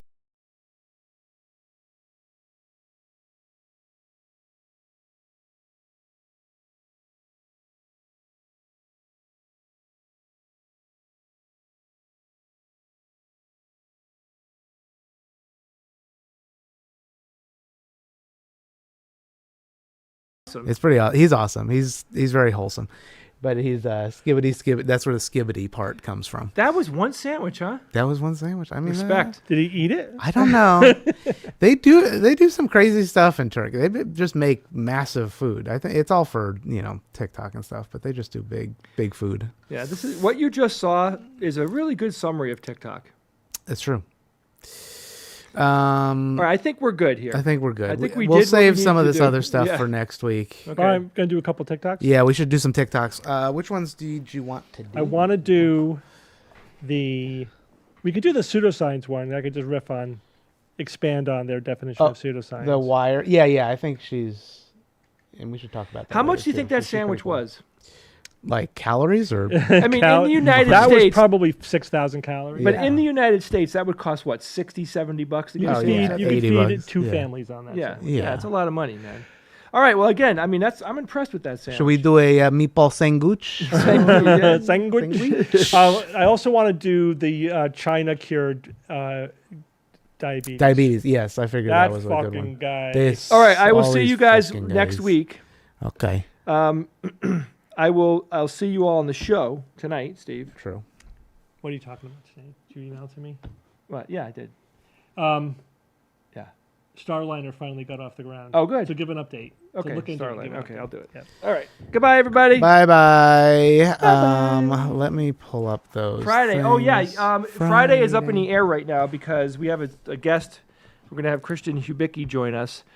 And then he said he could do it. And then he just emailed me and said I might have a work thing. So he's going to let me know Fuck today. work. Yeah. But if we don't do it Friday with him, we'll do it Some other Friday. Yeah, next couple weeks. Yeah. Yeah. Oh, I need to talk to you. Yeah. Can't do it now. No, just Call wait. me when you're done. Yeah. Just wait. Call me Let's when not. you're Yeah. No, don't. That's hands on the wheel. Okay. All right. See you later. Bye bye. Okay. So China cured diabetes. Yeah, we can start with that one. We could do. Where's that other one? Critical think. Oh no. Pseudoscience. The pseudoscience lady. And then She kind of popped off on. She's pretty popular on Instagram and also the Wired thing. Got like 1 million plus views in a couple days. So it was pretty cool. And what about the mold and migraines? Yeah. Whack. Okay. Maybe next week. Okay, there's the food is poison, Yeah. Neuralink updates, Nah. don't get crowns, chiropractic guy with the whatever. It was. I thought there might have been one. People waking up and losing 10 days. No, Okay. Critical thinking and debunking. I don't think I saw that one. And then there was a time traveler. The Explains, time traveler. Yeah, okay. That's the three: time traveler, traveler. pseudoscience, diabetes. Yeah. The people waking up and losing 10 days, we'll do that next time. Yeah, yeah. Because it's like it's just a I just ran out of historical- time. Those are the three I got to. Yeah. It's The a one, fun the diabetes historical one took me all morning. Oh, really? All, Just to all figure my out. free time this morning, which wasn't much. Yeah. Because a lot of background research. Yeah. Just to make sure I'm not talking out my ass. All right, let me fix this camera up. So Steve. Bink. Do I need to move this out of the way?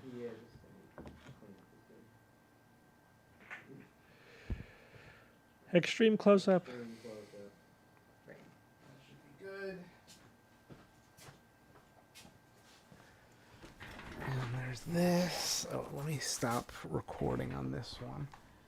Just so we can save that. And also, getting your questions. We might not have a lot of time to answer questions, but just like start prepping them, everybody. What time is it?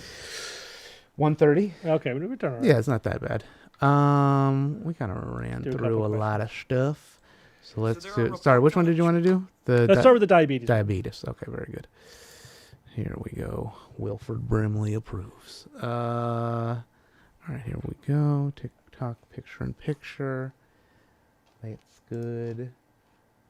Let me hit the record. All right, let me make sure these loud enough. No. All right, here we go.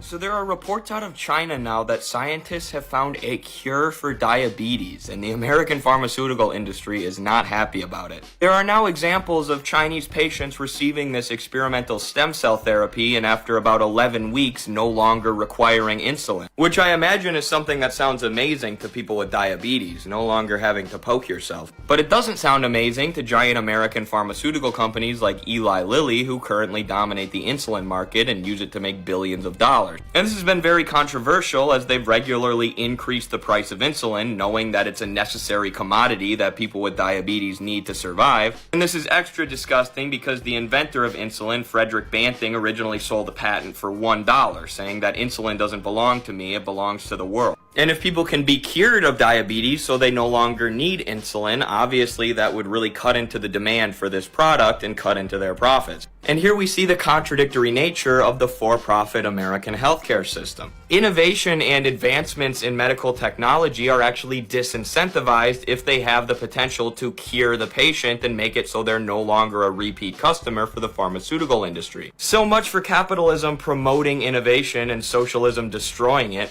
In reality, it's the opposite. Maybe I should take just the beginning, or do you like that? I Not think the capitalism, communism, but right before it, he almost says it. Go ahead. The first, 15 seconds is good. Yeah. You could cut to the last statement, though, if you want to also The stuff in the middle we can bypass. Yeah, like the thing before where he said like if they have the potential to cure the patient and make Like it so they're thing? no longer a repeat customer for the like the repeat customer thing. Listen to what I say, then you could decide. Okay, what I'll price to use. mess around with it. It's all good. It's all good. Wait, am I looking at this camera? Yeah. Okay. Let me. Sorry. Let me adjust this thing a little bit. Boop. There we go. All right, we're rolling. Just about everything that guy said was completely misleading. So first of all, the study out of China, yes, it's legitimate research looking at stem cell therapy for diabetes. They treated one case, not patients, but one person. It's a preliminary pilot study, just a proof of concept that this could work. But this research didn't come out of nowhere. In fact, if you look at stem cell therapy for diabetes, you get research that goes back 30 years. We've been researching this for 30 years, about more or less. And guess where a lot of that research takes place? Well, most of the studies I found, including ones referenced by that study, the Chinese study, come from American and Canadian researchers. It's also being studied by researchers in Europe and the UK, et cetera, but a lot of the research is being done in America, in American labs. So the idea that this is how like the Chinese government cured diabetes and the American pharmaceutical companies don't like it is just bullshit. It's not true at all. So to give a little bit of medical context here, diabetes there's two basic types of diabetes. Type 1 diabetes, where the islet cells in your pancreas, which make insulin, die off mostly for most people because of an autoimmune process, and then you stop making insulin. So they are insulin dependent because they can't make insulin. Type 2 diabetics, they have insulin resistance, right? So they actually initially make more insulin to try to make up for the fact that their body needs more insulin. But end-stage diabetics can burn out their pancreas's ability to make insulin. They're making so much for so long, their cells get burned out, right? And that's the type of patient that was in this study, this new now study coming out of China. It was a type 2 end-stage diabetic who had basically lost their ability to make insulin. Now, so we have been for years, even before 30 years ago, have been doing transplants of islet cells taken from donors, right? Cadaveric transplants. So if you basically replace those cells, those parts of the pancreas that make the insulin, then you can treat, quote unquote, cure diabetes resulting from the inability to make insulin.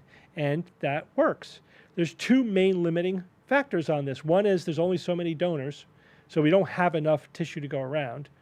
Lots of diabetics out there. And two, you need to be on immunosuppressive drugs, for life. So that is very expensive and is also has a lot of side effects. So again, starting around 30 years or so ago, researchers have been looking into using stem cells for turning stem cells into the islet cells rather than relying upon cadaver donors, because there just aren't enough to go around. And that research has been taking a long time, because it's very tricky to get stem cells to do what we want them to do and not cause problems.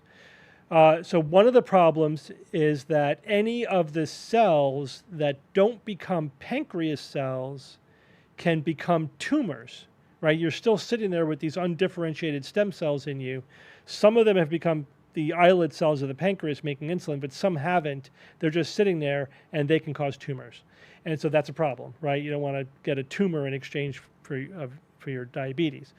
So what the Chinese researchers did was they looked at not using a pluripotent stem cell, but using a specific stem cell that's already partially differentiated into the type of cell that would become an islet cell of the pancreas. So the idea there being that there's going to be less of a potential to become a tumor. So that's what they did. And they were just showing that, yes, it worked. They were able to get the cell to be these stem cells, these types of stem cells, to become islet cells, to make insulin, and to cure this end-stage type 2 diabetic of their diabetes. But still need the immunosuppressive drugs. So this is an incremental advance on a 30-year research program a lot of which has taken place in America. How this guy twisted all that into a narrative that the American medical system doesn't look for these kinds of advances, but a socialist system does, is ridiculous. It's completely ignorant of the actual history of medical research and this specific treatment that he's referring to. Now, let me address that point, though, this idea that, well, the American pharmaceutical giants are not happy about it. First of all, who cares? They don't control research. They don't fund research that's not drugs that they're trying to bring to market, right? They develop their own drugs. But they're not in control of research that in other areas, right? There's also independent funding organizations like the NIH, the National Institutes of Health, which fund to the tune of billions of dollars, right, medical research. Specifically, they don't fund pharmaceutical research. You know why? Because the pharmaceutical industry is supposed to do that. So that's billions of dollars from biomedical research that's not pharmaceutical research. It's everything else, right? And that includes things like this, like trying to see if we can cure diabetes with stem cells. So, yeah, the system does fund research into treatments, some of which, if they are successful, would render certain existing pharmaceuticals obsolete. Guess what? That's medicine. That happens all the time. It's a constant turnover of newer, better, hopefully, treatments replacing older treatments. Sometimes a surgical procedure becomes a less invasive procedure or gets replaced with a pharmaceutical procedure. Sometimes a pharmaceutical treatment we figure out there's a way to treat this with non-pharmacological treatments, right? There's no conspiracy to suppress innovations in medicine because there are winners and losers every time there's scientific progress. The thing is, modern medicine's not one monolithic entity. There's no czar of all of medicine in the United States or in the world or whatever. There's multiple different countries with multiple different systems and different institutions. You know, as others have brought up, like in the United Kingdom, for example, there's a National Health Service. Their only incentive is to save money. If they could be saving money by curing diabetes, don't you think they would do it? They have no incentive not to do that. That's not the way it works. In the United States, yes, we have a capitalistic private pharmaceutical industry that does a lot of pharmaceutical research, but they don't control other kinds of research because there are universities and researchers and patient-oriented organizations and private organizations that fund research and government organizations that fund a lot of research. It's a complicated patchwork of different people with different motivations and different incentives. And that simplistic narrative of, well, Big Pharma is not going to like it, is not reality. It is not even close to reality. And all it would take is 5 to 10 minutes on Google to figure out that this research that he's saying sprung up spontaneously in China and was non-existent in the capitalistic Western countries, to show that this research has been going on for 30 years. It's just not true. It's complete nonsense.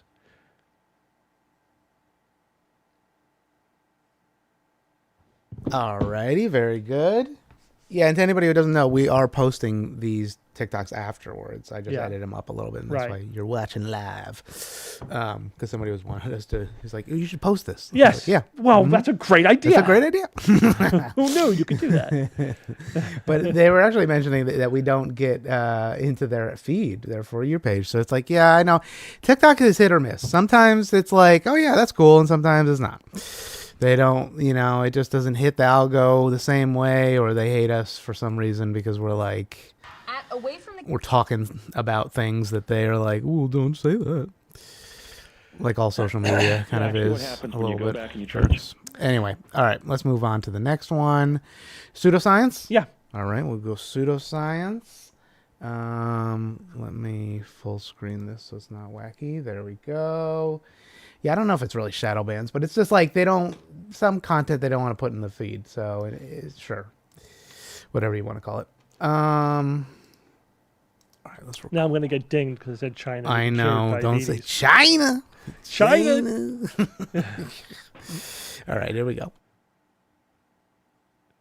Away from the Keys wants to know, how do you define pseudoscience? So pseudoscience refers to beliefs or practices that appear scientific on the surface, but they lack the repeatability, the reliability, or the credibility of science. Often they're making claims that are based on anecdotes as opposed to evidence. They often start with a nugget of truth and then widely exaggerate that beyond what reality would indicate.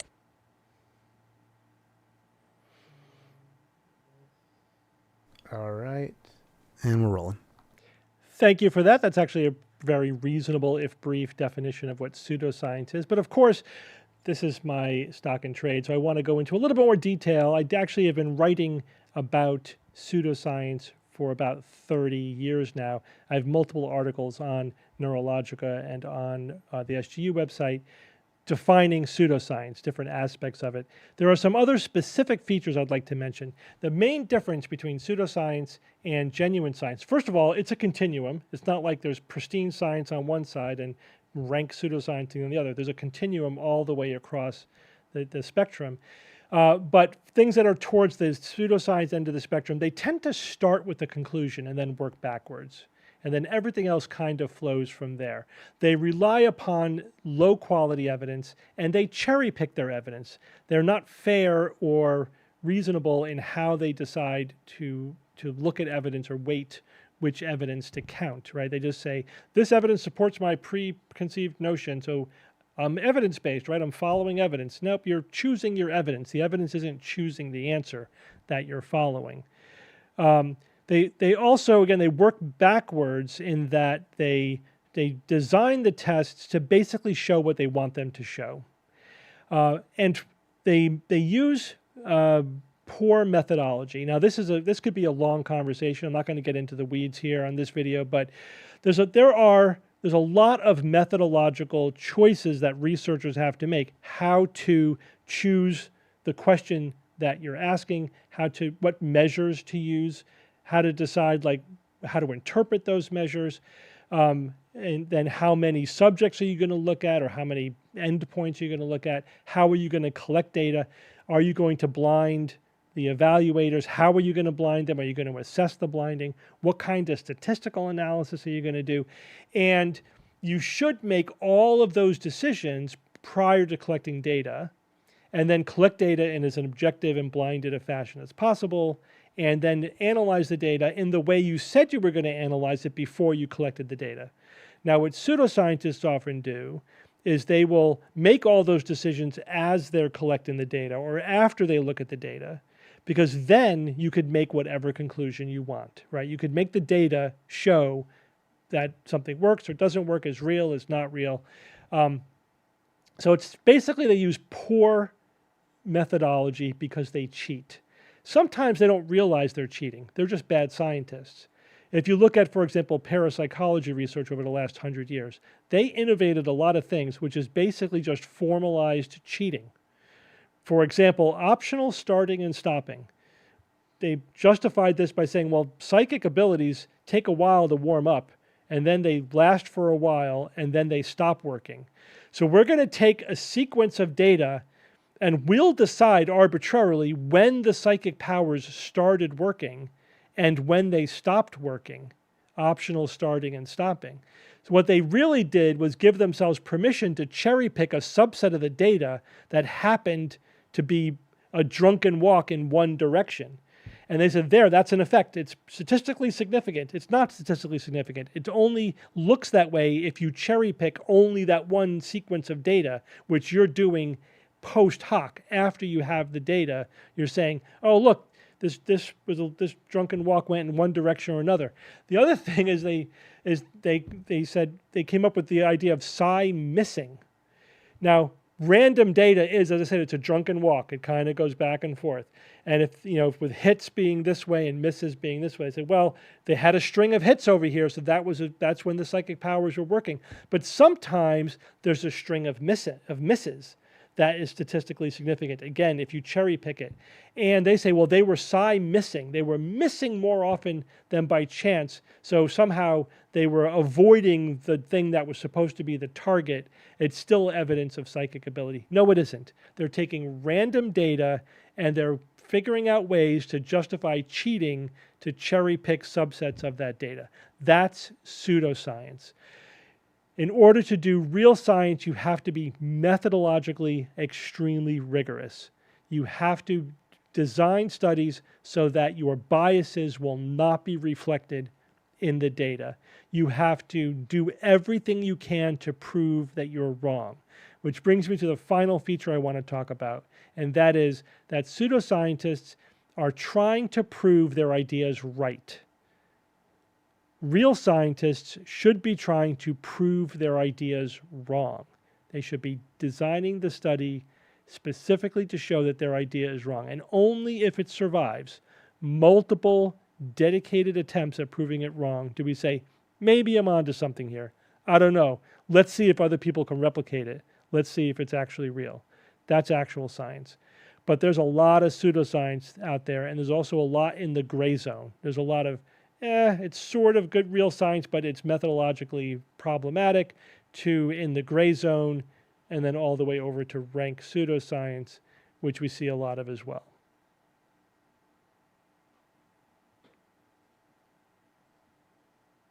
Very good. We did that one. Let's do time travel. Time travel. We don't need to show much of that guy. We can just get the... Yeah. Just once it's clear that he's claiming he's time traveling, then... Yeah. Gotta show the picture of him is allegedly him and the Gettysburg Address thing. Yeah, I know. That one's crazy. I think that's at the front. Let me just pull that up. Let's see. There we go. Yeah, a couple people know Andrea from either TikTok or Instagram. Do you know Dr. Andrea Love? She's pretty popular on Instagram. Yeah. Okay, let's see. This one.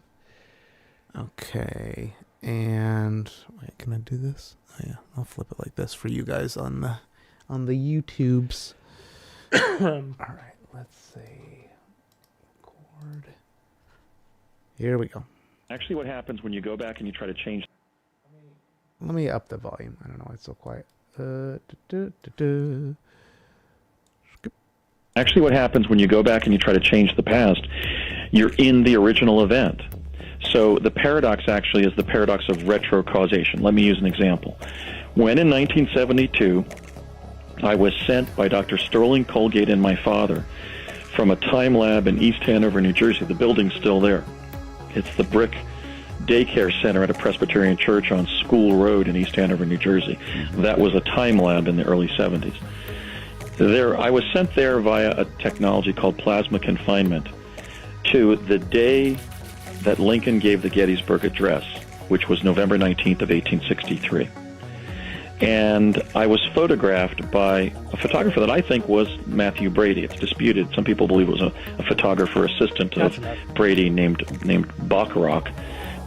Did we get? Yeah, we got the he actual said he photo. went back in time. Yeah, that's all. Yeah, and we got the actual photo. Yeah, there it is. Okay, good. Perfect. There we go. Hold on. All right, we're rolling. Wow, a blurry photograph from 150 years ago. That's his evidence that time travel is real, and he has time traveled. So obviously this is absurd. I don't know if this guy believes a word that he's saying, if he's a fantasist or a con artist or somewhere in between. Who knows? Who cares? I don't know. But his claims, of course, are impossible. They're not true. And but what I want to talk about, because that's, I think, transparently true, what I want to talk about is just this notion that in 1972, we had time travel. Think about what would be necessary for that kind of breakthrough technology. Even today, 50 years, whatever, plus years later, we don't know how even theoretically we could make something like that work. We don't even have the theoretical physics to back up something like a plasma confinement time travel device, let alone having had that in the 1970s.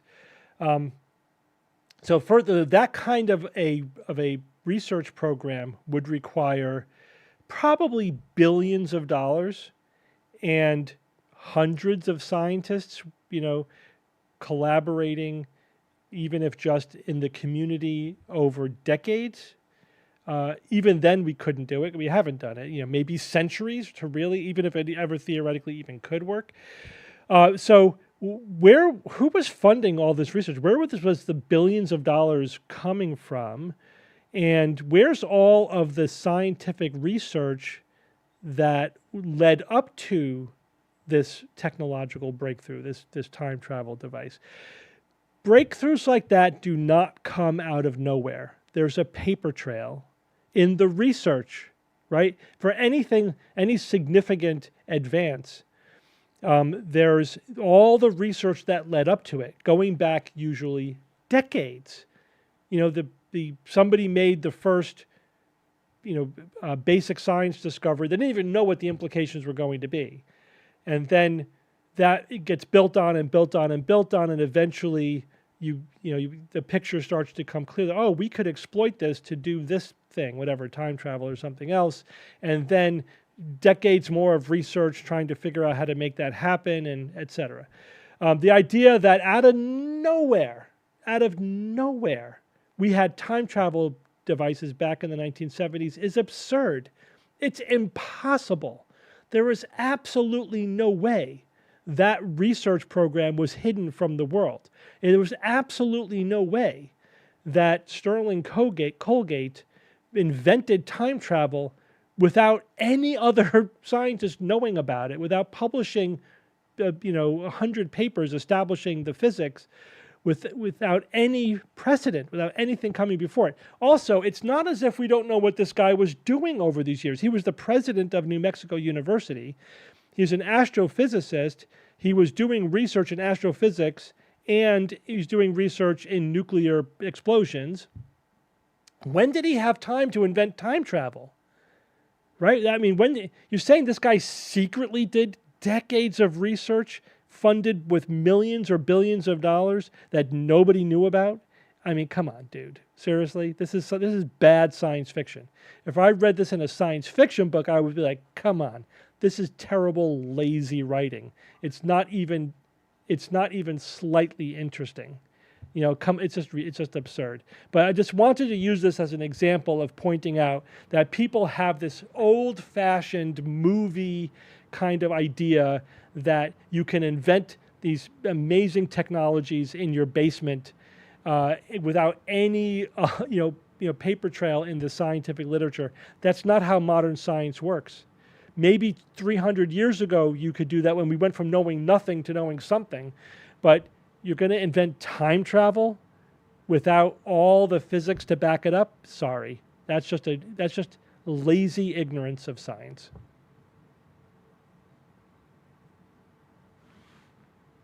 All righty. All right, my phone went off there. That's why I gave you the repeat. That's okay. I'll cut that out. Also, I don't think we really hear it. It's pretty good. I mean... Yeah, you could cut out the pause I anyway. can denoise it anyway. It disrupted me, though. That's right. Unfortunately, I can't turn my phone off. Yeah, I know. That's why we have the doctor on call screen, just in case Steve has to jump. What we'll do is we'll go back in time and do it again. That's right. And get it right. Get it right the first time. What was I going to say? So there was a question from our Discord. If they're taking questions today, I've got one for Steve. Let's do the questions Q&A background. There you go. Actually, wait, it's this shot. Why is music so effing awesome? Like, what happens on a neurological, psychological level? That's a great question. I suggest you read the book Musicology by, I'm blanking on his name. You know who I'm talking about. Musicology. The famous neurologist. Yes. Yep. That we all guy. know him. The book. Yeah. Oliver Sacks. There you go, Oliver Sacks. Brain fart. Oliver Sacks. Musicology. Or it's Musicophilia. Musicophilia? Yeah, Musicophilia? Maybe. Or is that like another version of his book? No, maybe it is Musica. It's Musica something. Yeah. It's been a long time. I think I read it 20 years ago. But he explores that in great detail. But it is a very interesting question. Why is music so powerful? So emotionally powerful, so intellectually powerful, and there's lots of theories about that. One is on one layer that our brain understands timing, right? There we go. Musicophilia. Oliver Sacks, thank you. Our brain understands like mathematical relationships, and when something sort of resonates with us on that level, our brain reacts to it. Also, we evolved to communicate with sound, right? And we communicate emotion with sound. We communicate information with sound. And so music may just be an epiphenomenon around that, where you combine sort of our internal rhythm, internal math, and then our sense of all of the emotional aspects of human speech, and you get music which can manipulate us emotionally. But I do think it's an evolutionary epiphenomenon. I don't think that music itself is something we specifically were evolved for. It just emerges out of various aspects of our brain function. But yeah, it's powerful. It really is powerful. Steve, why haven't your brother's hair gone white yet? It's polygenetic, I guess. So I have cousins who went gray in their 30s. So clearly I got some kind of recessive gene from my father's end of the family that my brothers didn't get. But here's the other thing. The other recessive genes that have been propagating through the novella side of the family is baldness. Oh. And if I were given a choice between going prematurely gray and going bald, I would have chosen going prematurely gray. Yeah. So Jay and Bob did okay. They're doing fine now. Jay's getting a little thin. He's been using Rogaine for a long time. Mm-hmm. But our other brother Joe is full frontal baldness. So I'll take the gray hair. I don't mind. Did I see any other questions in the chat? If anybody else, how does ecstasy do what it does with sound and emotion? That's an experiment I've not dabbled in. Oh, ecstasy, the drug. The drug. I was like, ecstasy. I thought you meant the emotional state. Yeah. I don't know the mechanism of action of ecstasy off the top of my head. I'd have to look into that one. A lot of hallucinogens mess with your brain's reality testing. So I'm going to give you a general answer. This is not about ecstasy because I don't know the specific the science says about the specific mechanism of action. But our brains are like lots of things happening all at once. Where the brain has lots of circuits impacting other networks, and it's complicated. It's like bloatware, so it's like chugging through all of this data and thinking and reality testing everything and comparing it to other things, whatever. If you take one or more network out of the loop, the other ones will function more efficiently, right? Because there's less less networks that they have to interact with. They're missing something, right? But they do tend to function more robustly because they're not having to take that extra step of, let me check to see if this is real. So things can seem more intense or more whatever. But also, if for like hallucinogens, when you have impaired reality testing, things may seem really real because you're not filtering them through the reality testing filter. So your brain's just like, this is real and it's bizarre, So it's similar to dreams. Dreams are an altered state where there's not all of your brain is functioning when you're dreaming, and in fact your reality testing is not functioning nearly as much. The thinking there is, if the reality testing were functioning, it would wake you up. The dream is not sustainable. And once you figure out I'm dreaming because this makes no sense, if your reality testing clicks in a little bit too much, you can have a lucid dream, which is a notoriously unstable state. Right? It could be fun for a bit. I've had them. They're fun when they happen. But you either dream you wake up or you wake up. Right? Either way, you go back into the dream or it disrupts your sleep and you wake up. So the brain sort of evolved to, let me just turn off these circuits so it doesn't wake people up while you're dreaming, But it's a cool sort of way to experience an alternate sort of consciousness. Drugs do the same thing. They selectively inhibit one or another circuit, and you're basically experiencing yourself and reality with a subset of your brain, and it creates an alternate experience. Now, what subset is present during ecstasy use, I don't know, but that's the basic idea. We got another question. Oh, this one, I'm assuming not on the proposed, city planning, but the conspiracy around 15-minute city movement, So, That's I mean, a yeah, whole other thing. I'm not familiar with the conspiracy theory. I mean, there's a conspiracy theory for everything. But Yeah. the walkable city, is an urban planning idea that's been around for a long time. And it's not so much, I can imagine it's like the electric car conspiracy theory that was around 20 years ago. You guys remember that one? Remember there's even a movie like how the electric car was killed or something? Oh, kind of, yeah. Yeah, so the idea was that the powers that be, big oil, Yeah. doesn't want the electric cars, so they kill any attempt at the electric. No, it really was about the fact that those nickel metal hydride batteries really sucked. Right. Yeah. How much penetration are we going to get out of an EV that has a 30-mile range? Yeah. I mean, think about the trouble we're having now, where we have cars with a 350-mile range. Mhm. Who killed the electric car? What killed the electric car was it wasn't ready for prime time. Yeah. That's it. And not saying it was impossible or like it didn't have a niche or whatever, but it was more of a business decision. The big car comes like, we're not going to get enough customers to make it worth retooling our factories and maintaining them and doing all this stuff. And so it just waited for battery technology to get to the point. So with walkable cities, there were choices that were made over time by many individuals that increasingly designed cities around traffic rather than around walking. And now we're looking back and going, maybe that wasn't such a great idea. And maybe we should reprioritize our city planning towards public transportation and biking and walking and marginalized traffic. Were there powers that be that were putting their thumb on the scale? Probably. I'm sure that there were. Again, people use money and power to get more money and power. So absolutely.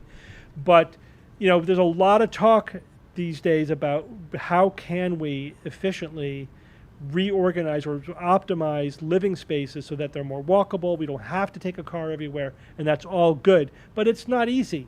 And now it's just inertia, Like we're already spread out. Like right now, where I am right now, I'm out in the middle of the suburbs. There's no way public transportation is coming anywhere near my house. There's just no way in the next 20, 30 years I'm going to be able to live where I'm living without a car. That's just the way it is. America's too big, right? America is also, it's not Europe. Yeah, we're big. really big. We're really spread out. But sure, should we start making infrastructure choices that optimize, that prioritize walkability? Of course.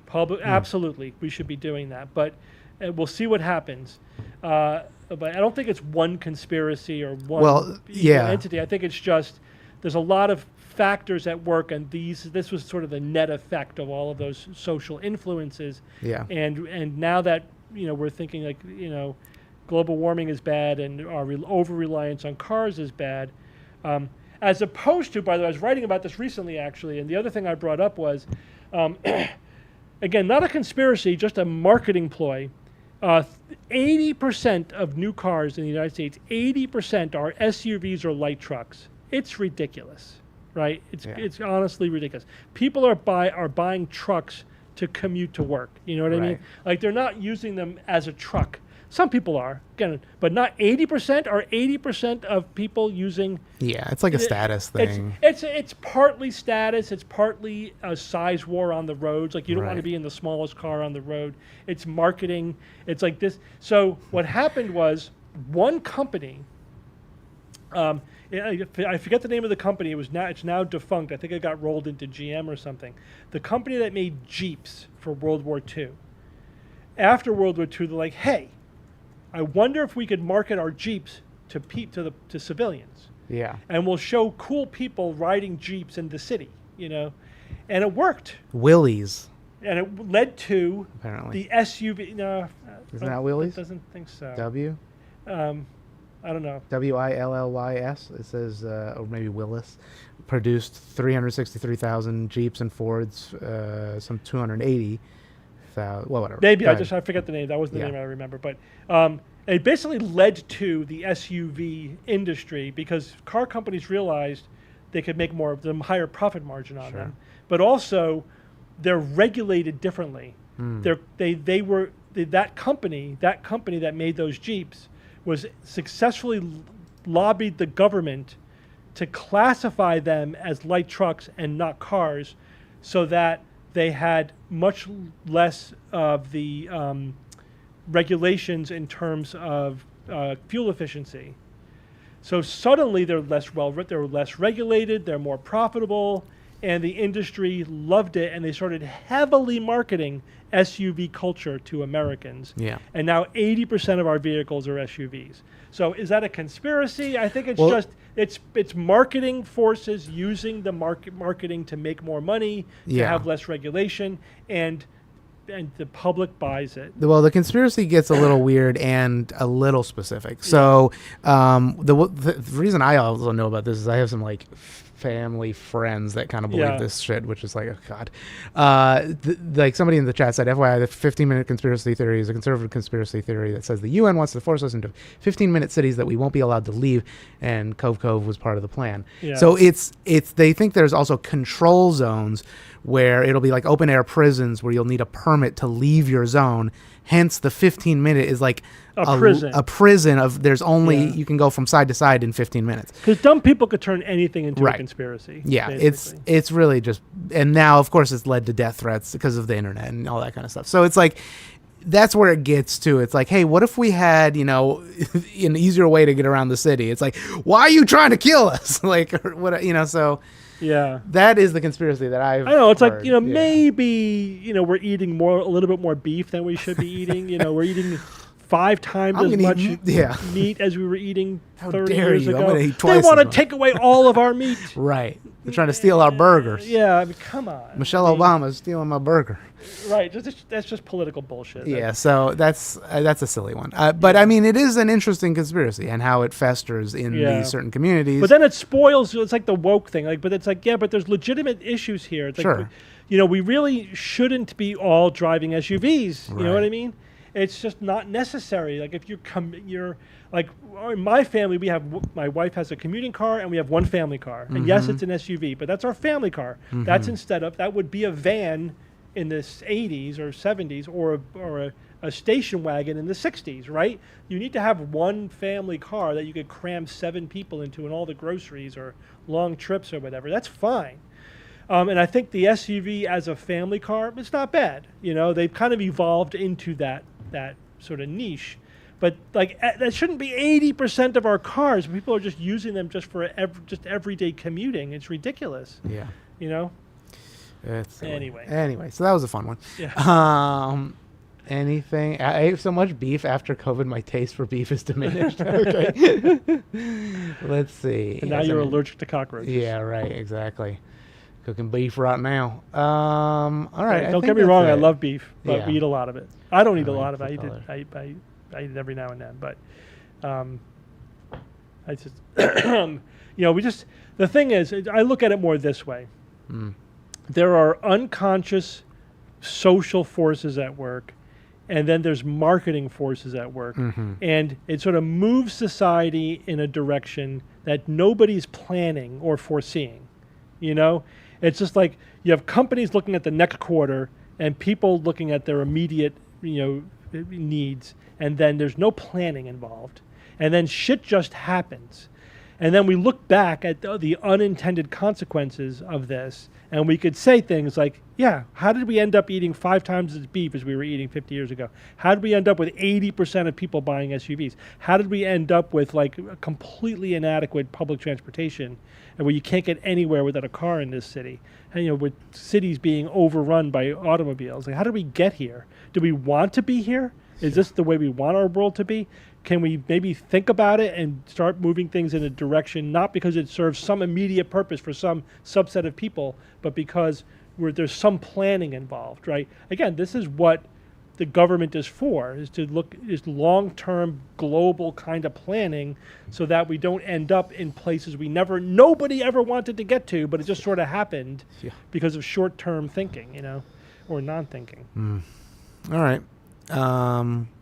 You want to answer this one? Are there any neurological telemetry data points that are generally useful for a day-to-day life? I'm not sure what they're talking about. Yeah, is that neurological telemetry? Like, is that just like app-based things?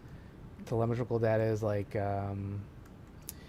your sleep apps or whatever. Yeah, that kind of stuff. Probably. The sleep apps are fine. I think they give some useful information. They're not really medical grade,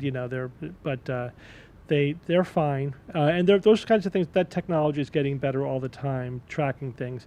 If getting feedback on like how far you walk every day, or how much you eat every day, or how well you're sleeping every day, that kind of feedback is useful, generally speaking, as long as it's part of a evidence-based, science-based kind of generally good health advice.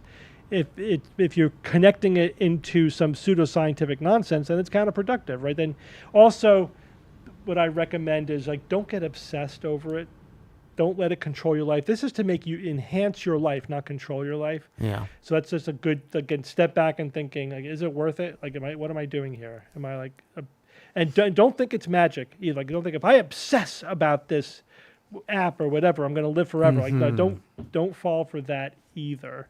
But if you find some kind of feedback helpful for some common sense health behaviors, that's great. That's fine. Isn't that kind of also the diet thing too? It's like you can get in the weeds to a degree where you're and it doesn't obsessed. Help. It actually is counterproductive. Yeah, as opposed to just like the age-old stuff. Yeah, turmeric is complete and utter nonsense. Yeah. There's a couple of problems with turmeric. Very quickly, then we're going to end. I do have to go pick up my car, actually.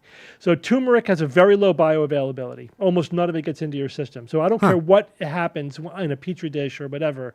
You're not absorbing any of it. It passes through your body. So extremely low bioavailability. That, by the way, is what kills most herbal supplement kind of non-medical grade things, is that the bioavailability is really low. The other thing is turmeric chemically is a chronic reactor, right? So it's one of those chemicals that tends to react positively to any assay. So when you ask a question, is turmeric good for X? And then you use some kind of a marker reaction to see, does it have activity on X? The answer is always yes. Not because it has activity on X, but because it just chronically is reactive to anything, if that makes sense. So in other words, it has a ton of false positives if you're looking at markers. So you combine those two things, right? Almost non-existent bioavailability, and it tests positive, falsely positive for almost any assay you throw at it. And you have a whole bunch of preclinical petri dish level data, which is worthless and doesn't apply to turmeric supplements anyway, because you're not absorbing it. Now, some of the turmeric advocates have tried to rescue turmeric from this by saying, well, if you combine it with black pepper, though, it increases the absorption, and there you go. It's like, okay, so first of all, it's still insignificant. It doesn't really rescue it. But you're also saying that all prior research and experience on turmeric is worthless because they didn't combine it with pepper, right? You can't have one without the other. You can't say, oh, now it does work. So, okay, so all that previous work must have been wrong then. So why should we believe any of it? Right. Why should we believe anything about turmeric if it's all based on something which you now admit couldn't possibly have worked because there's no bioavailability? And then there was that one famous case where a naturopath gave a patient IV turmeric. Oof. Because, well, it doesn't get absorbed, we'll give it in the veins, which, that's what we do with drugs that can't get absorbed. We formulate them so that they're safe for intravenous or intramuscular, whatever, and then we bypass the gut. So it does get into the system, but you can't just give it, fucking turmeric intravenously without it being formulated to be given intravenously. And predictably, the patient died. Killed the patient with IV turmeric because, again, kind of tacit acknowledgement that it doesn't get absorbed, because otherwise, why would you do that? Yeah. Right? Unfortunately, it didn't work out well for that patient. So it's a good spice. I cook with it. It's not a drug. Yeah. Doesn't work. All right, colors folks. Food. That's about it. Yeah, colors food. Good, good. Make sure rice yellow. I like. That's true. That's nice. Rice. Saffron too. Yep, saffron's good. All right, everybody. We'll see you next time. Maybe or maybe not this Friday. Wednesday we should be good. Although I have to kind of do it remote, but we'll figure that out. And that's it. We'll see you around. Listen to the show. It's coming up. Subscribe to the newsletter. Become a patron. You can become a member on YouTube, which just means you get a little icon and stuff, which is fun. And that's about it. Anything else? That's it. Bye-bye. Like, share, join, do everything. Do all the do all the things. I know. I thought I had some, but okay. Bye-bye. Bye-bye.